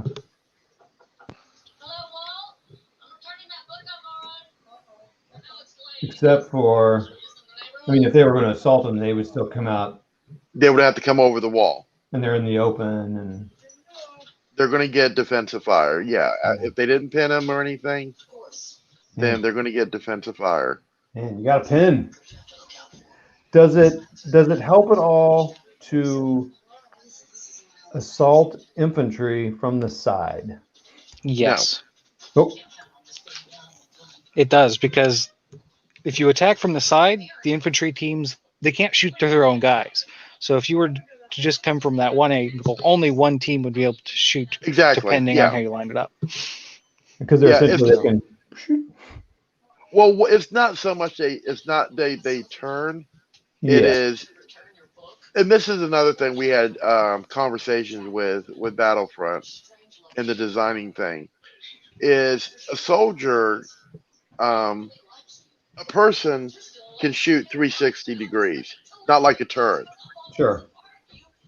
So technically, if you had both, if that team side by side were in a different position, then yes, they both could shoot.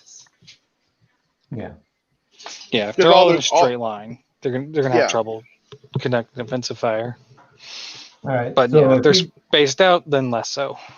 So if they assaulted them, would these guys both touch just the side like that, or would one go around the side? they could either or.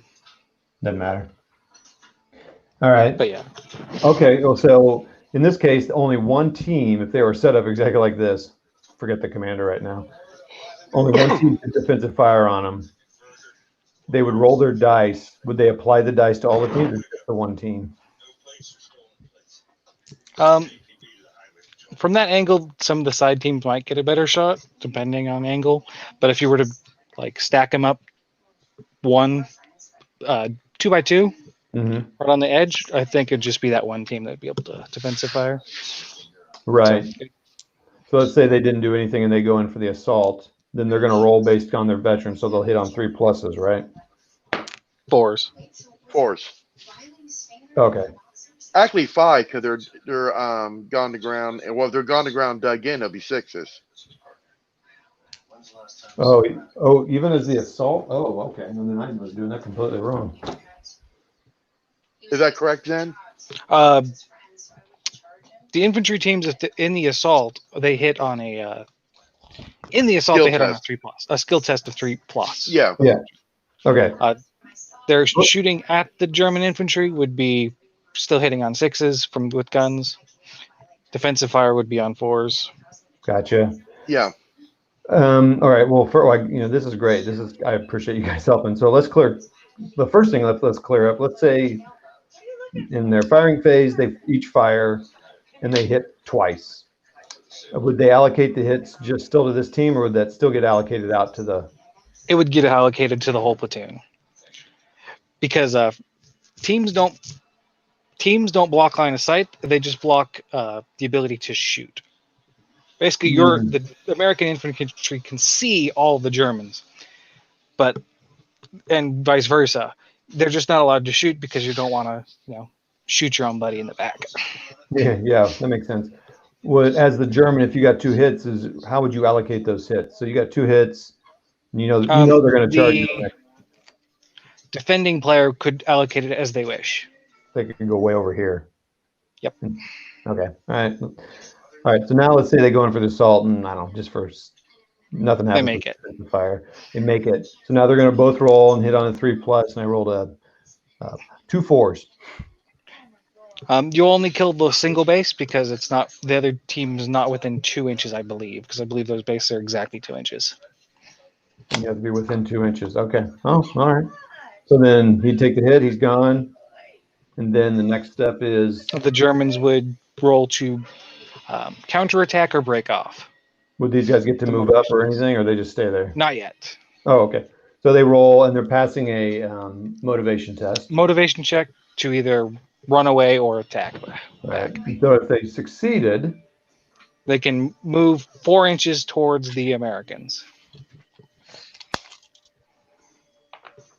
so All wow. teams within 8 inches of your Americans. Oh, okay. So yeah, basically what would happen? Those 2 guys that are the closest to the Americans, they'll move up, and the other 3, they're going to be back, and they'll still give support.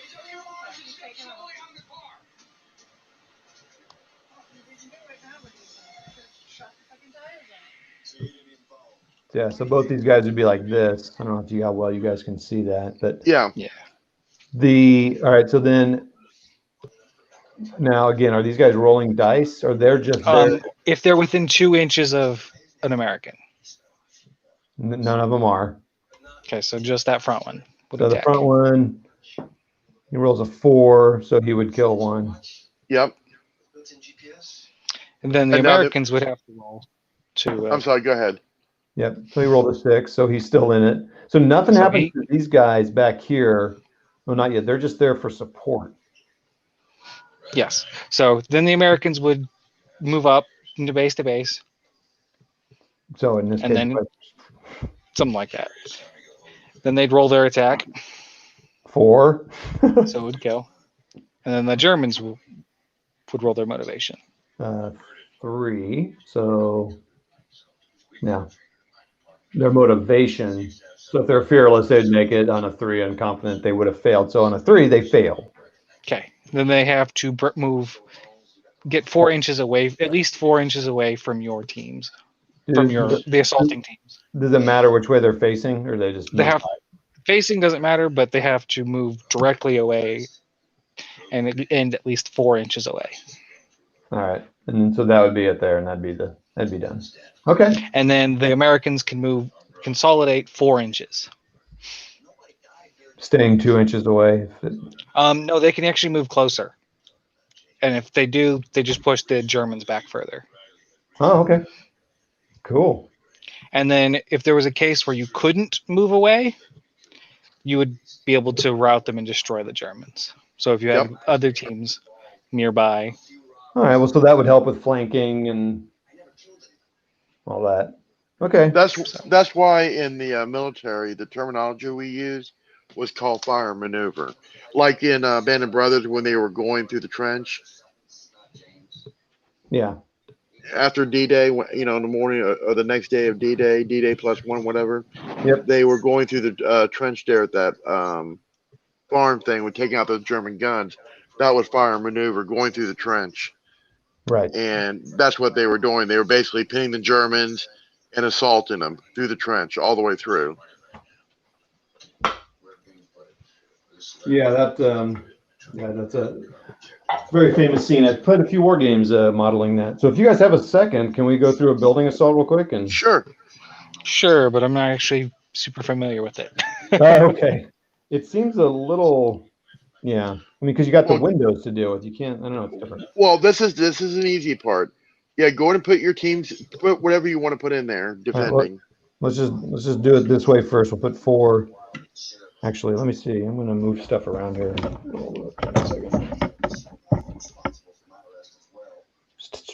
Landscaping like crazy here. Okay, bam, bam, bam. I'm going to try to get a little bit more top view down.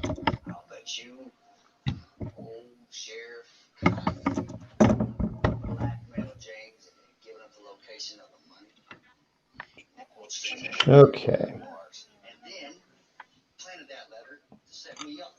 Maybe I should have used a smaller building. Oh, well. All right. Now, we talk about how you'd want to set this up as the Americans. I don't know how you'd want to. Okay. Definitely want to pin the guys down here. But okay. All right. So you got 4 teams in there. 4 Germans. Now, is there a second floor? There can be in this building, but I'm not going to mess with that right now. Okay. Because if you want the Germans to shoot, you're going to need to have them on the second floor, some of them. To get more firepower. Exactly, because the Germans are not going to stack up like that unless they were surrounded. You might be able to get a third team to shoot if you place them side by side, horizontally. Oh. Like that? Yeah. Yeah. Okay. Could you get all 4 in there? Yeah. Yeah, you could get all 4 against that side wall. It's funny. Maybe. You can't actually. Okay. Yeah, it's just a little too. It's kind of interesting they didn't build it that way. It's either 4. It's 4 one direction. So yeah, as long as you're up against that edge, we can do that way. And take the 4th guy and put him on the second floor. Okay. All right. Well, we'll see. I won't put it on there, but he's on the second floor. So. Okay. So that way he's shooting out the windows. So, but it would matter where he is, right? So, like, if he was over on this side of the building, he wouldn't be able to fire on this side. He could see the guys in the road. Okay. All right. And so here we are. Now, I know this would be a dumb assault probably, but let's go ahead and go through. I mean, I think it's fairly similar, but okay. So, they fired, I don't know if you'd say they're pinned or not. I don't think the pinning thing's not really my struggle. I think it's just more kind of attacking with the windows and all that. Okay. So they're all 4 inches away from the building. There's windows on all sides. So there's no solid walls on this one. It's a lovely manor. So the question is, you'd just move them up. Well, the Germans are going to shoot before they even run across the field. Well, right. I know they'll do that and they'll wipe them out. Yeah, chances are they're going to wipe them out. Yeah, I mean they're going to have 8 shots. But they still move first at the during the assault. Yeah. But yeah. So they move up. So I've got to have people. These guys are touching a window, but they're I kind of gave them some room so I can get more. These guys that come across. There's 2 windows on the side. I don't know how specific it needs to get, and then there's no windows for this guy. He just comes up and is able to touch them, and that's it. So you got 1, 2, 3, 4, 5 guys touching windows. I don't know again how specific we get about that, but I just remember seeing openings. Right? They can't. Like if this was a solid wall, you can't assault through it unless you've punched. I'm trying to find the rules for it in the book. Well, that's the thing I was going to point out. Okay. And when they were doing the Stalingrad stuff from a long time ago, they were trying to work that out too in the rules, because like interior walls, when you're fighting room to room or upstairs and downstairs. That's why on second floors, they'll put a hole to represent where the stairs are. If you have a guy on the other side of the room away from that hole, he can't do anything. Yeah, that makes sense. All right, well, real quick. So the guys on the second floor would have been able to fire when they assaulted. Yeah, right. In defensive fire. Now, here's a question. They're within 8 inches, so are they part of the assaulted team? Because they're within 8 inches of... They should be a defending team, yes. Okay. All right. So then, let me open up to assault. Assault.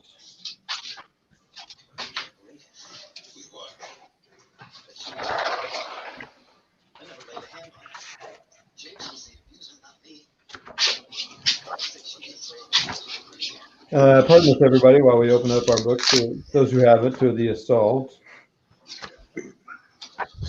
The book, version 3. Okay. Blah, blah, blah. I think the page you're looking for is 148. Charging into terrain, a building. Thank you, sir.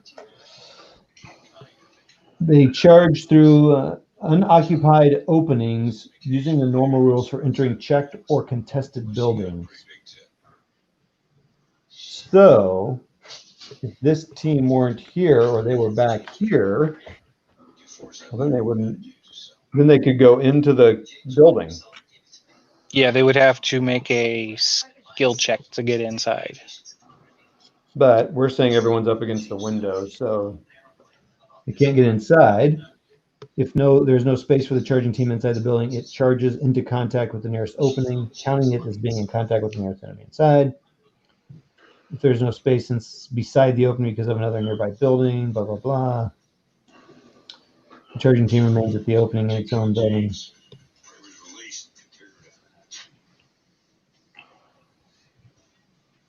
Okay. So. Hey, Zen. Yeah. Where are you from? Idaho. Oh, Idaho. Yep. West by God, Virginia here. Nice. Oh.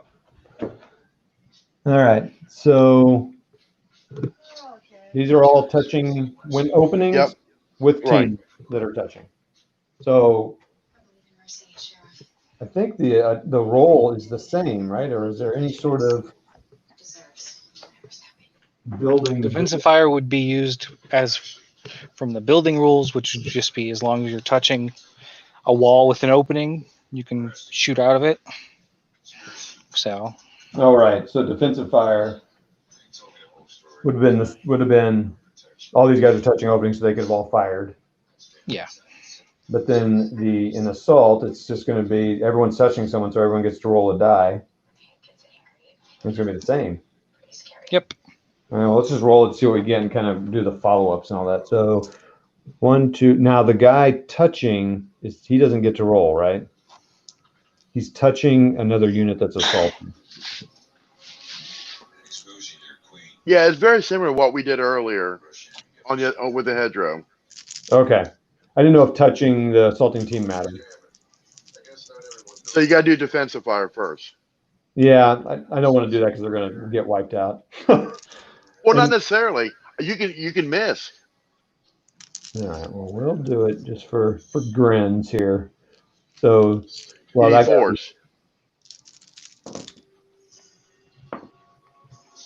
Yeah, I got 2 hits. 2 hits. And 2 losses. But they're not pinned. Right. Yeah, they're not pinned. But yeah, that guy in the back, I don't believe could attack. Okay, so the front guys could take the losses. So yeah, you could kill him in defensive fire though. Yeah. Oh, because so you take them out. Yeah. In one of these teams. Okay. Okay. Oh, so then that still gives us some good rolls here. So then these guys are going to hit on the same. They're skill tests, right? Nope. Yep.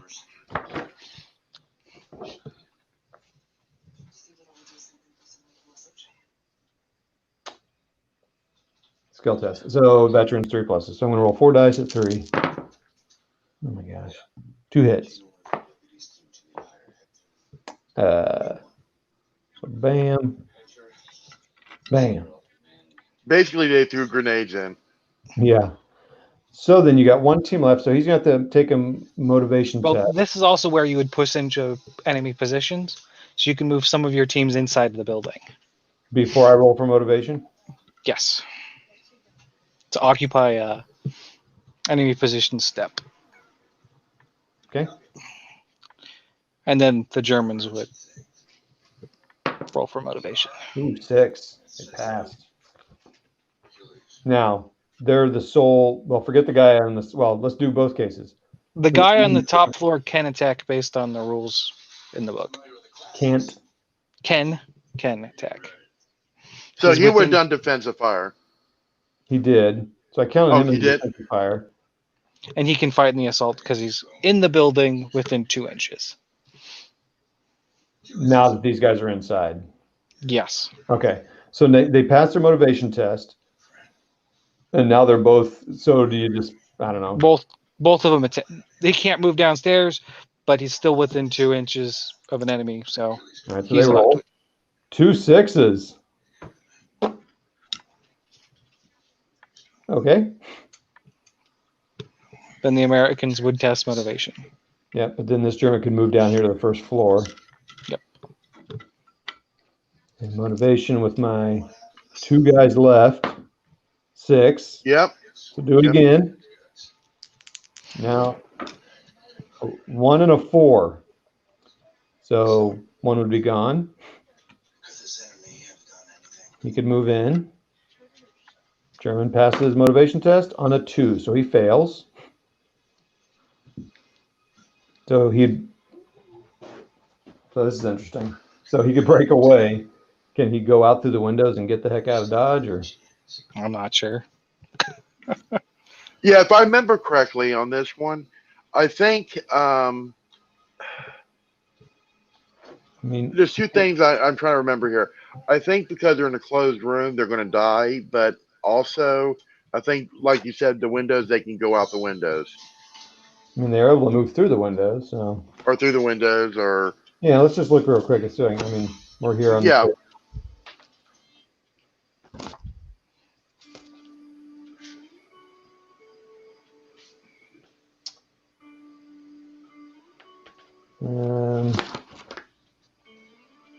So is it warm out there where you guys are?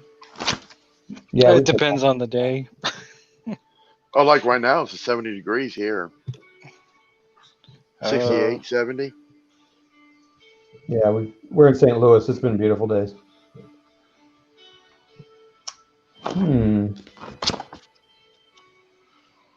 Okay. Are y'all working from home? I work at Walmart, so no. But it's 61 right now, so it's not too bad.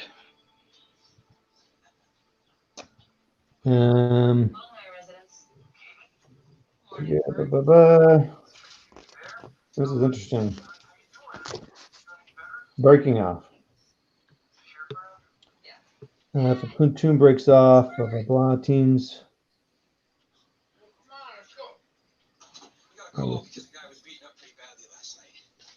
So a platoon, ignore any movement restrictions. Teams that are breaking off must attempt to remain in command, blah, blah, blah. I'll have to maybe read buildings a little bit more closely. It doesn't really say here. Okay. So let's just say they take off, plan. It'd be a 6-inch move away. Okay. Assuming that they aren't destroyed because of buildings, but I'm looking for the building rules. So now that happens, can these Americans get in the building then? All the ones that were part of the... Yes, everybody that charged could consolidate 4 inches. Any of the...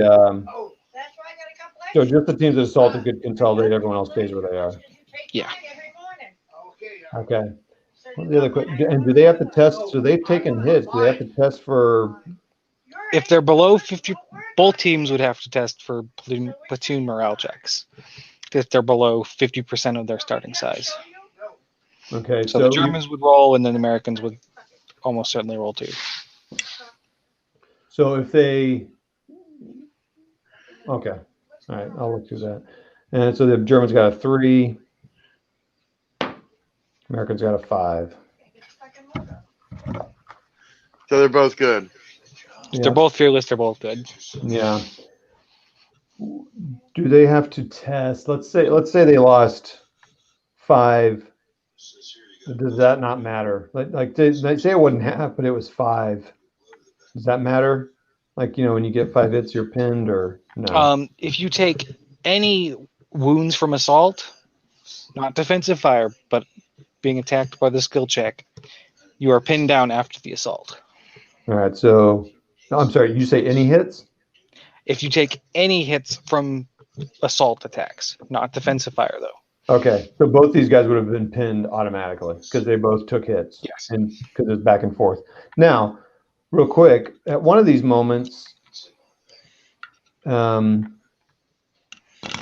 passed their motivation test. They could have broke away and not fought again, right? Because they're like 1 against 2. They could have said, like, screw that, I'm out of here. They have to pass anything to break off? No. But they'll still be pinned, but they'll get out of there, go 6 inches and be pinned. But at least they're out of the building if they didn't want to fight. Yeah. Okay. I think I get that. I think just a few more times, it's just a little bit of back and forth. But man, charging into buildings, holy mackerel. It's hard to do it. You got to get it. The conditions just right for that. Yep. Awesome. And there's some factions that have special rules that help charging out a lot. Well, so I was wondering that when I played one of my games here. I thought about Stalingrad. I also thought about Arnhem. I didn't see anything in the Market Garden books, but and I haven't seen a Stalingrad book. But man, I thought that would just be really hard to play that because it'd be just super hard to. You would never want to assault because you'd be hard to break. You need a lot of heavy firepower, artillery, tanks. Well, Todd, have you ever gone to any of the conventions? No, I haven't been very many. No. Yeah, the one convention we actually did Bagration. Okay. And the board was almost 20 feet long. Oh, awesome. And about 4.5, 5 feet wide. Okay. And the way we did it in that battle, we didn't do it like a typical, the Germans had a defensive line. I was playing German infantry grenadiers. Okay. and I was in trenches and foxholes right on the front line, and I kept back an entire tank battalion of Russians. Well, yeah, I can see that if you're in buildings. And so, were you in buildings? No, I was in trenches and foxholes. Oh, Trent, you said that. Sorry, trenches of foxhole. Yeah, but that was the same time we did that. We did Remagen Bridge, and that was a slaughter too. So, would you say is it just going to be luck, or you think it's possible to win against something like that? Because that's some battles, right? Well, and that's the thing is, and it goes back to playing miniature games. A lot of these rules are very abstract. And like in version 4, you can go down to one team before you have to do a motivation test. Right. So I think that's one thing I like about it, though. On the way they do the some of the clarifications and so forth. Right. I mean, but and that's the problem again. Like I said about miniature rules, all rules, like a tiger tank can shoot what 40 inches. Okay, yeah, I don't know, but sure. I think it's 40 It's 40. inches. Yeah. And how far can a rifle MG team shoot? 16. You're talking half the distance, and realistically, a tiger 40 inches is like 3 kilometers. The way they do ranges and the scale is, it's not accurate. Like you said, it's abstract. Sure. Yeah, I have accepted that immediately. I'm like, that's fine, that's the way it goes. Like machine guns at 24 inches, and but that's a little bit more reach than 16, so that's 8 more inches. And then I thought mortars could only fire at 24, but then I realized if they're bombarding, they can do 40, so that was good. Yeah. But if you get hit by artillery, you're automatically pinned. Right. So, yeah, that's why you'd want to have a bunch of mortars. I think that would be another. I definitely need to hit the bed here soon. But that would be another interesting one to do, is set up some mortars, some artillery, and just kind of run through those processes. I think it's pretty simple, but well, if you want to take those Americans, the 4 Americans next to the dice there, and put them there along the edge of the road, artillery is real simple. I think part of what I'm thinking about artillery and mortars is the actual using them too, as well as the process, right? Like, well, that's the easy part. Is right there on the road where it's kind of hard. I'm pointing to it, but I'm trying to describe it. Where I'm pointing for a touch screen. But if you look at the road there and you set up like 4 or 5 guys, I can show you how artillery works.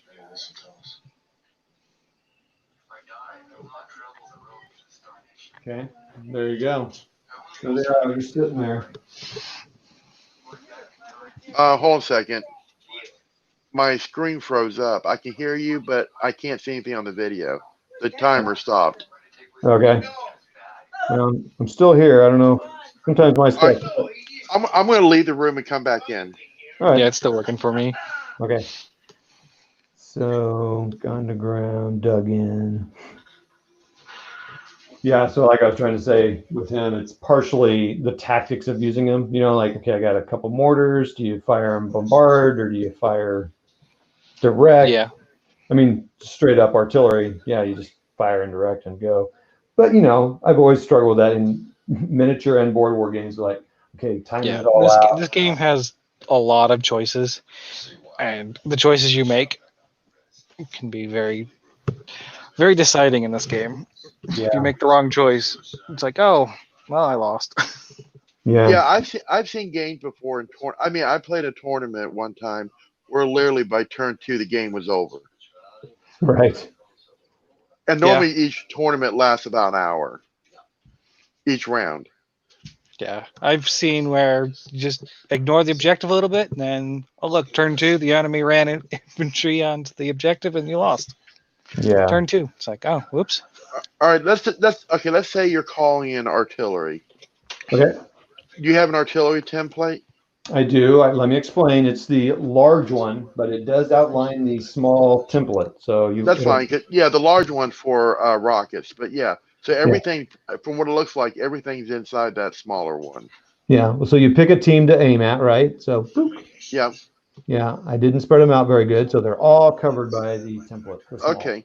So what you're going to do is, again, I'm going off version 4 versus version 3. So Zen wants to interject here, but basically what you can do is you can call an artillery by a unit commander or a designated observer. Yeah. The designated observer or your company commander in Version 3. version 3. And then I think the Americans have a special rule that even. Yes, the Americans, any unit leader, any platoon leader can call an artillery for Americans. Okay. And they also get time on target too. Yes. Yeah, American artillery is deadly. I would think British would be too, but I mean, it seems like in most games they are. Well, Okay. the thing is, but is, and this is, you got to also, it has to determine how many guns you have. If you fire on like one artillery, 1 or 2, you have to re-roll. Yeah. One's really bad. 2, Pardon me? you have to re-roll to hit. 3's I'm sorry? normal. Yeah. One guns are not worth your time usually. So there's that. Tells you the template size and then the re-roll situation. Yeah. So yeah, this is a really cool thing there. It's got all the template size, ranging in, roll to hit, blah blah blah. All right, so let's say there's four tubes or 4 whatever's firing on them. Okay.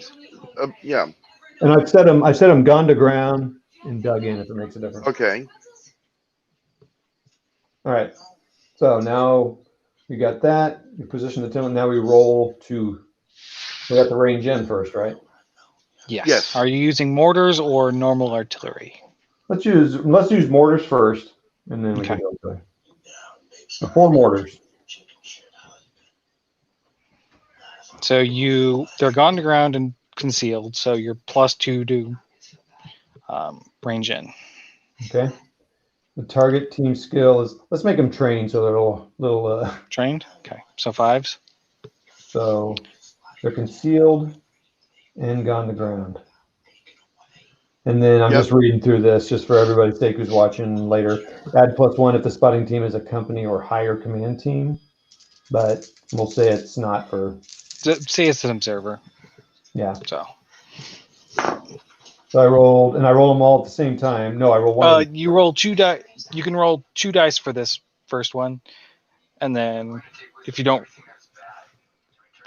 range in on those 2, since it's a mortar, then you'd roll the 3rd dice and 4th dice for the attempts. All right, I rolled a 6 and a 4, so I passed it. The 6 would hit.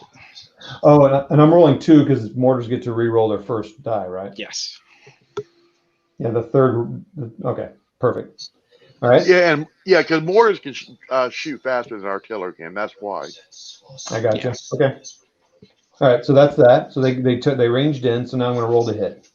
Yeah, what you want to do is put a range in marker.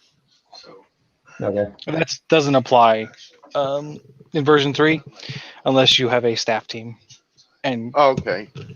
We don't worry about staff teams for right now. Okay. Yeah. See, in version 4, they got rid of the staff teams.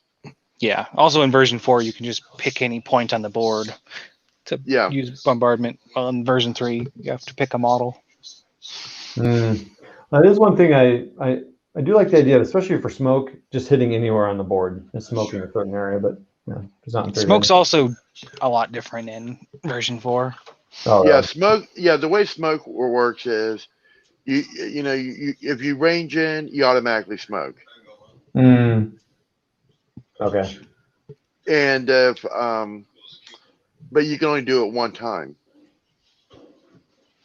So Okay. if you wanted to do a smoke bombardment on the infantry, you can do it one time for the entire game. Oh, geez.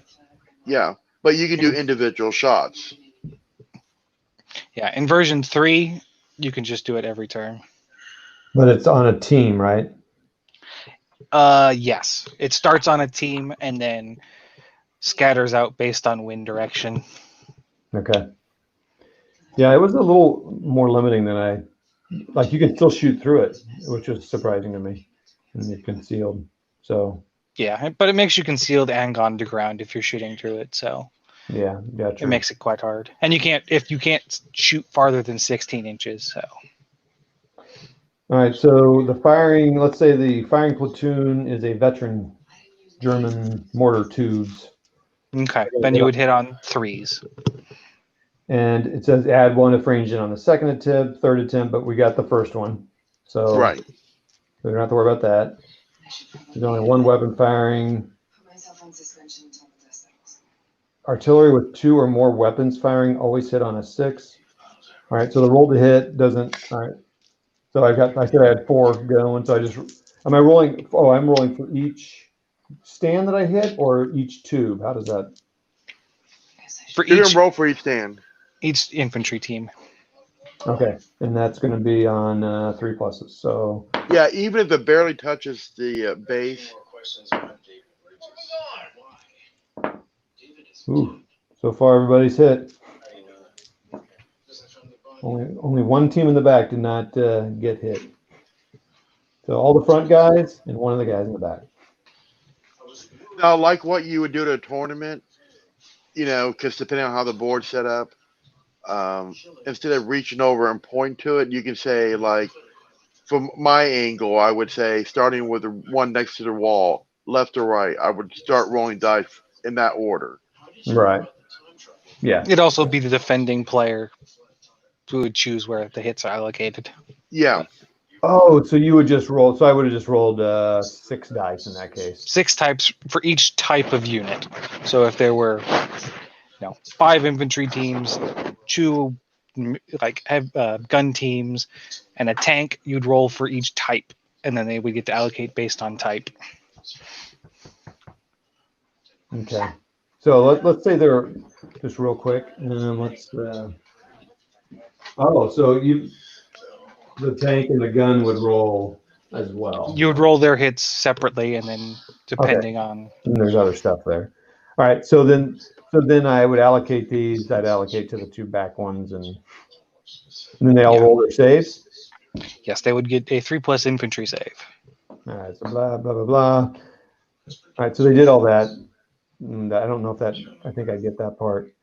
They automatically pin though, right? They got 5 hits, Yes. but that doesn't matter. They just pin. No. As Even long if as it's they one hit. suffer 1 hit, they're pinned down. Yeah. Okay. I think that's it then. This is where it would be perfect. Is you would have Germans or whoever near that spot to where they're not too close, because you got that whole danger close thing. Mm-hmm. But you could, if they're pinned, you can assault them afterwards.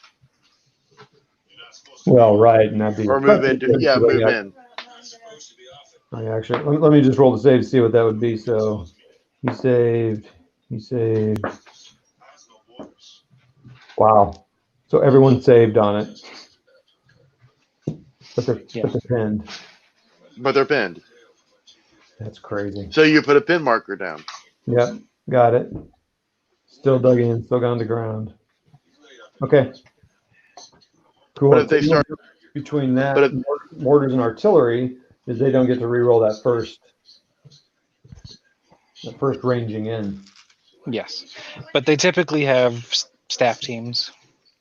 So then, if you have a staff team, then you could put the aiming point down, and then you could just automatically hit that spot again the next turn. Oh wow. Okay. That's pretty easy. What are the dice? Oh, is that wind direction? They got dice on the corners here. On the template. Yeah. Yep, that's wind direction. Okay. Cool. Wow, guys, that's been awesome. I'm glad we helped. I'm glad we can Glad to help. Yeah, that's fantastic. Now you got to figure out when we're going to do a game. We can do a small battle. That's right. Yeah, that'd be fun. You have to set something up. Yeah, I'll have to think through that. I mean, yeah. All right, I'll have to do that. Guys, thank you so much. Oh, you're welcome. Everyone, be safe and all that business. And again, thanks for everybody who watched this whole thing. Kevin, hello. Someone just joined us in, and Lindsay and Sokum, their YouTube names. Thank you so much for jumping on. And thank you all who watched. This was 3.5 hours. That's pretty hefty. Good job. Yeah. Appreciate you guys coming on, and McMurray for coming on earlier in the day and helping out as well in the night. Oh, I want to add something real quick. Yeah, go ahead. Artillery is basically, like you said, is the same way. Right. Okay. But the only difference is artillery is going to have better firepower. Yeah. Oh, Significantly better firepower versus mortars. Mortars generally won't kill infantry that's dug in because generally mortars firepower on bombardment's only a 6+. With things like AT guns, normal artillery will probably be at least a 4+ or better. okay. So yeah. So we didn't really cover that. I saved all those hits, so I didn't have to do it. But if I hadn't saved, they would have rolled firepower. Yes. Which would have been a 6+. Let's say that again. It would have been a 6+ firepower test. Okay. All right. And if it was artillery, you have to look at it because every gun's different. Yeah. But you would have to look up the stats. But if it's like artillery, you're talking 4+, 5+. You know. Some of the big ones even 2+. Yeah, I mean, and like if you use like Katyushas or Nebelwerfers or whatever, they're devastated against infantry. Okay. Yeah, that'll come later. Okay, yeah, I got to remove the firepower test too. Okay. Well, you still get the. That's only if they're dug in. If they were just walking out in the open, going somewhere, then it would have been a lot easier for those mortars to kill. Yeah, kill them. Gotcha. Okay. And so, like front, like even bocage or any kind of linear cover doesn't help them in this case. Not for artillery. It does it if the aiming point's behind the wall. Say if you were targeting the guy, if you had a guy in front of the wall, and then it would go over. But a lot of cover doesn't. But yeah, if you were to target that guy in front, then the guys in the back would get cover from that direction. But that doesn't come up hardly at all. Right. But like say if those guys in front of the wall were in the building to the left and you're hitting it with artillery, then they would have better cover.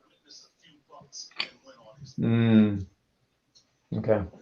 Like you say, I want to shell that building. Yeah. And everything around it. Okay. All the stuff in it would get better cover.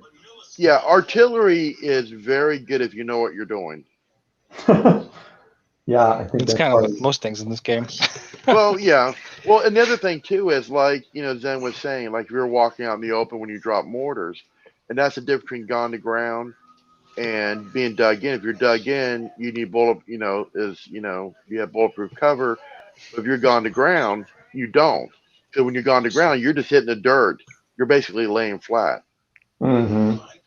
So, or finding any like little low spot in the ground or whatever. That's why in the military they always tell us, if you're in a combat situation, you basically hug the ground. So you could be dug in, but not gone to ground. Yeah, you lose gone to ground when you fire. Right. To get gone to ground, you have to have not moved, not shot, and not assaulted. Yep. To dig in, you have to pass a skill test. Yes. Exactly. And not have moved. You have to have been stationary in your movement, and then you can roll to dig in. And if you do roll pass or fail, you count as having moved for shooting purposes. Because really, those guys sitting in front of the wall, if you took those two markers off, and say, okay, I want to dig those guys in. You roll your skill test and they dig in. They're not really like digging foxholes. They're just basically finding any cover they can to provide them some type of protection. All right. So yeah, because you can also have foxholes in the game. Right. And that's the thing too, is because that was a misconception, that went around back on version 2, is version 1 and version 2, about the being dug in, being foxholes. Because when you leave a foxhole, the foxhole's still there. Yeah. The hole's still there. You jump out of a foxhole and you run to a target and you have to retreat for whatever reason because your assault didn't work. In theory, you can go back to your foxhole or a foxhole. Like in the Ardennes and Band of Brothers when they were getting shelled in the woods outside of Bastogne. All those foxholes, they're still there today. Right. You can still see the foxholes today after 70 years. Yeah, it's pretty crazy. Yeah, but that's the difference between like the dug in and gone to ground. Because when you dig in, your count is moving. So, but if you don't do anything till the following turn, and you're stationary and didn't shoot or anything, then you would be gone to ground. That's why it's important to put your markers down so you won't forget. Because if you forget to put the gone to ground, if somebody shoots at you, you lose that +1 bonus. Gotcha. Yep. That's why markers are really important, because it's easy to get sidetracked. Yeah. Yeah, it's no doubt. Well, especially playing solo, you do forget stuff. Yeah, I mean it's an easy mistake to do. There's tons of ways to make mistakes in this game. Yeah, and that's the thing. That's one thing. That's one reason why I don't do tournaments anymore, because, and I'm not saying all players like this. A lot of people have good attitudes, but you're going to have your little rules Nazis, and you get graded for participation, how well your army's painted, and how many kills you got, ratio. Right. Well, and see, a lot of people are really very difficult when it comes to their armies. I mean, I'm an average painter. I'm not anything exceptional. But if you don't have a perfect painted army, they'll chastise you. And that's one thing I just won't do. Yeah, it really depends on your community, because it's different everywhere. But yeah. Sure. Cool. Yeah, it just really depending on, like Zen said, it really depends on the community. And like you said, not everybody does that, but you're going to have your select few that just ruins it for everybody. Yep, exactly. That's why I like doing scenarios and just straight up battles. Yeah, well, that's what I'll be doing.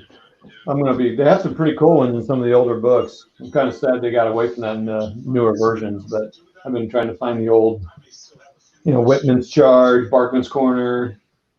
Yeah, Barkman was the one I did. That's the oh, really? story I wrote. Yeah.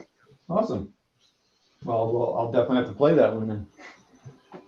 But the other thing too is squad leader, like you did with Blitzkrieg Commander.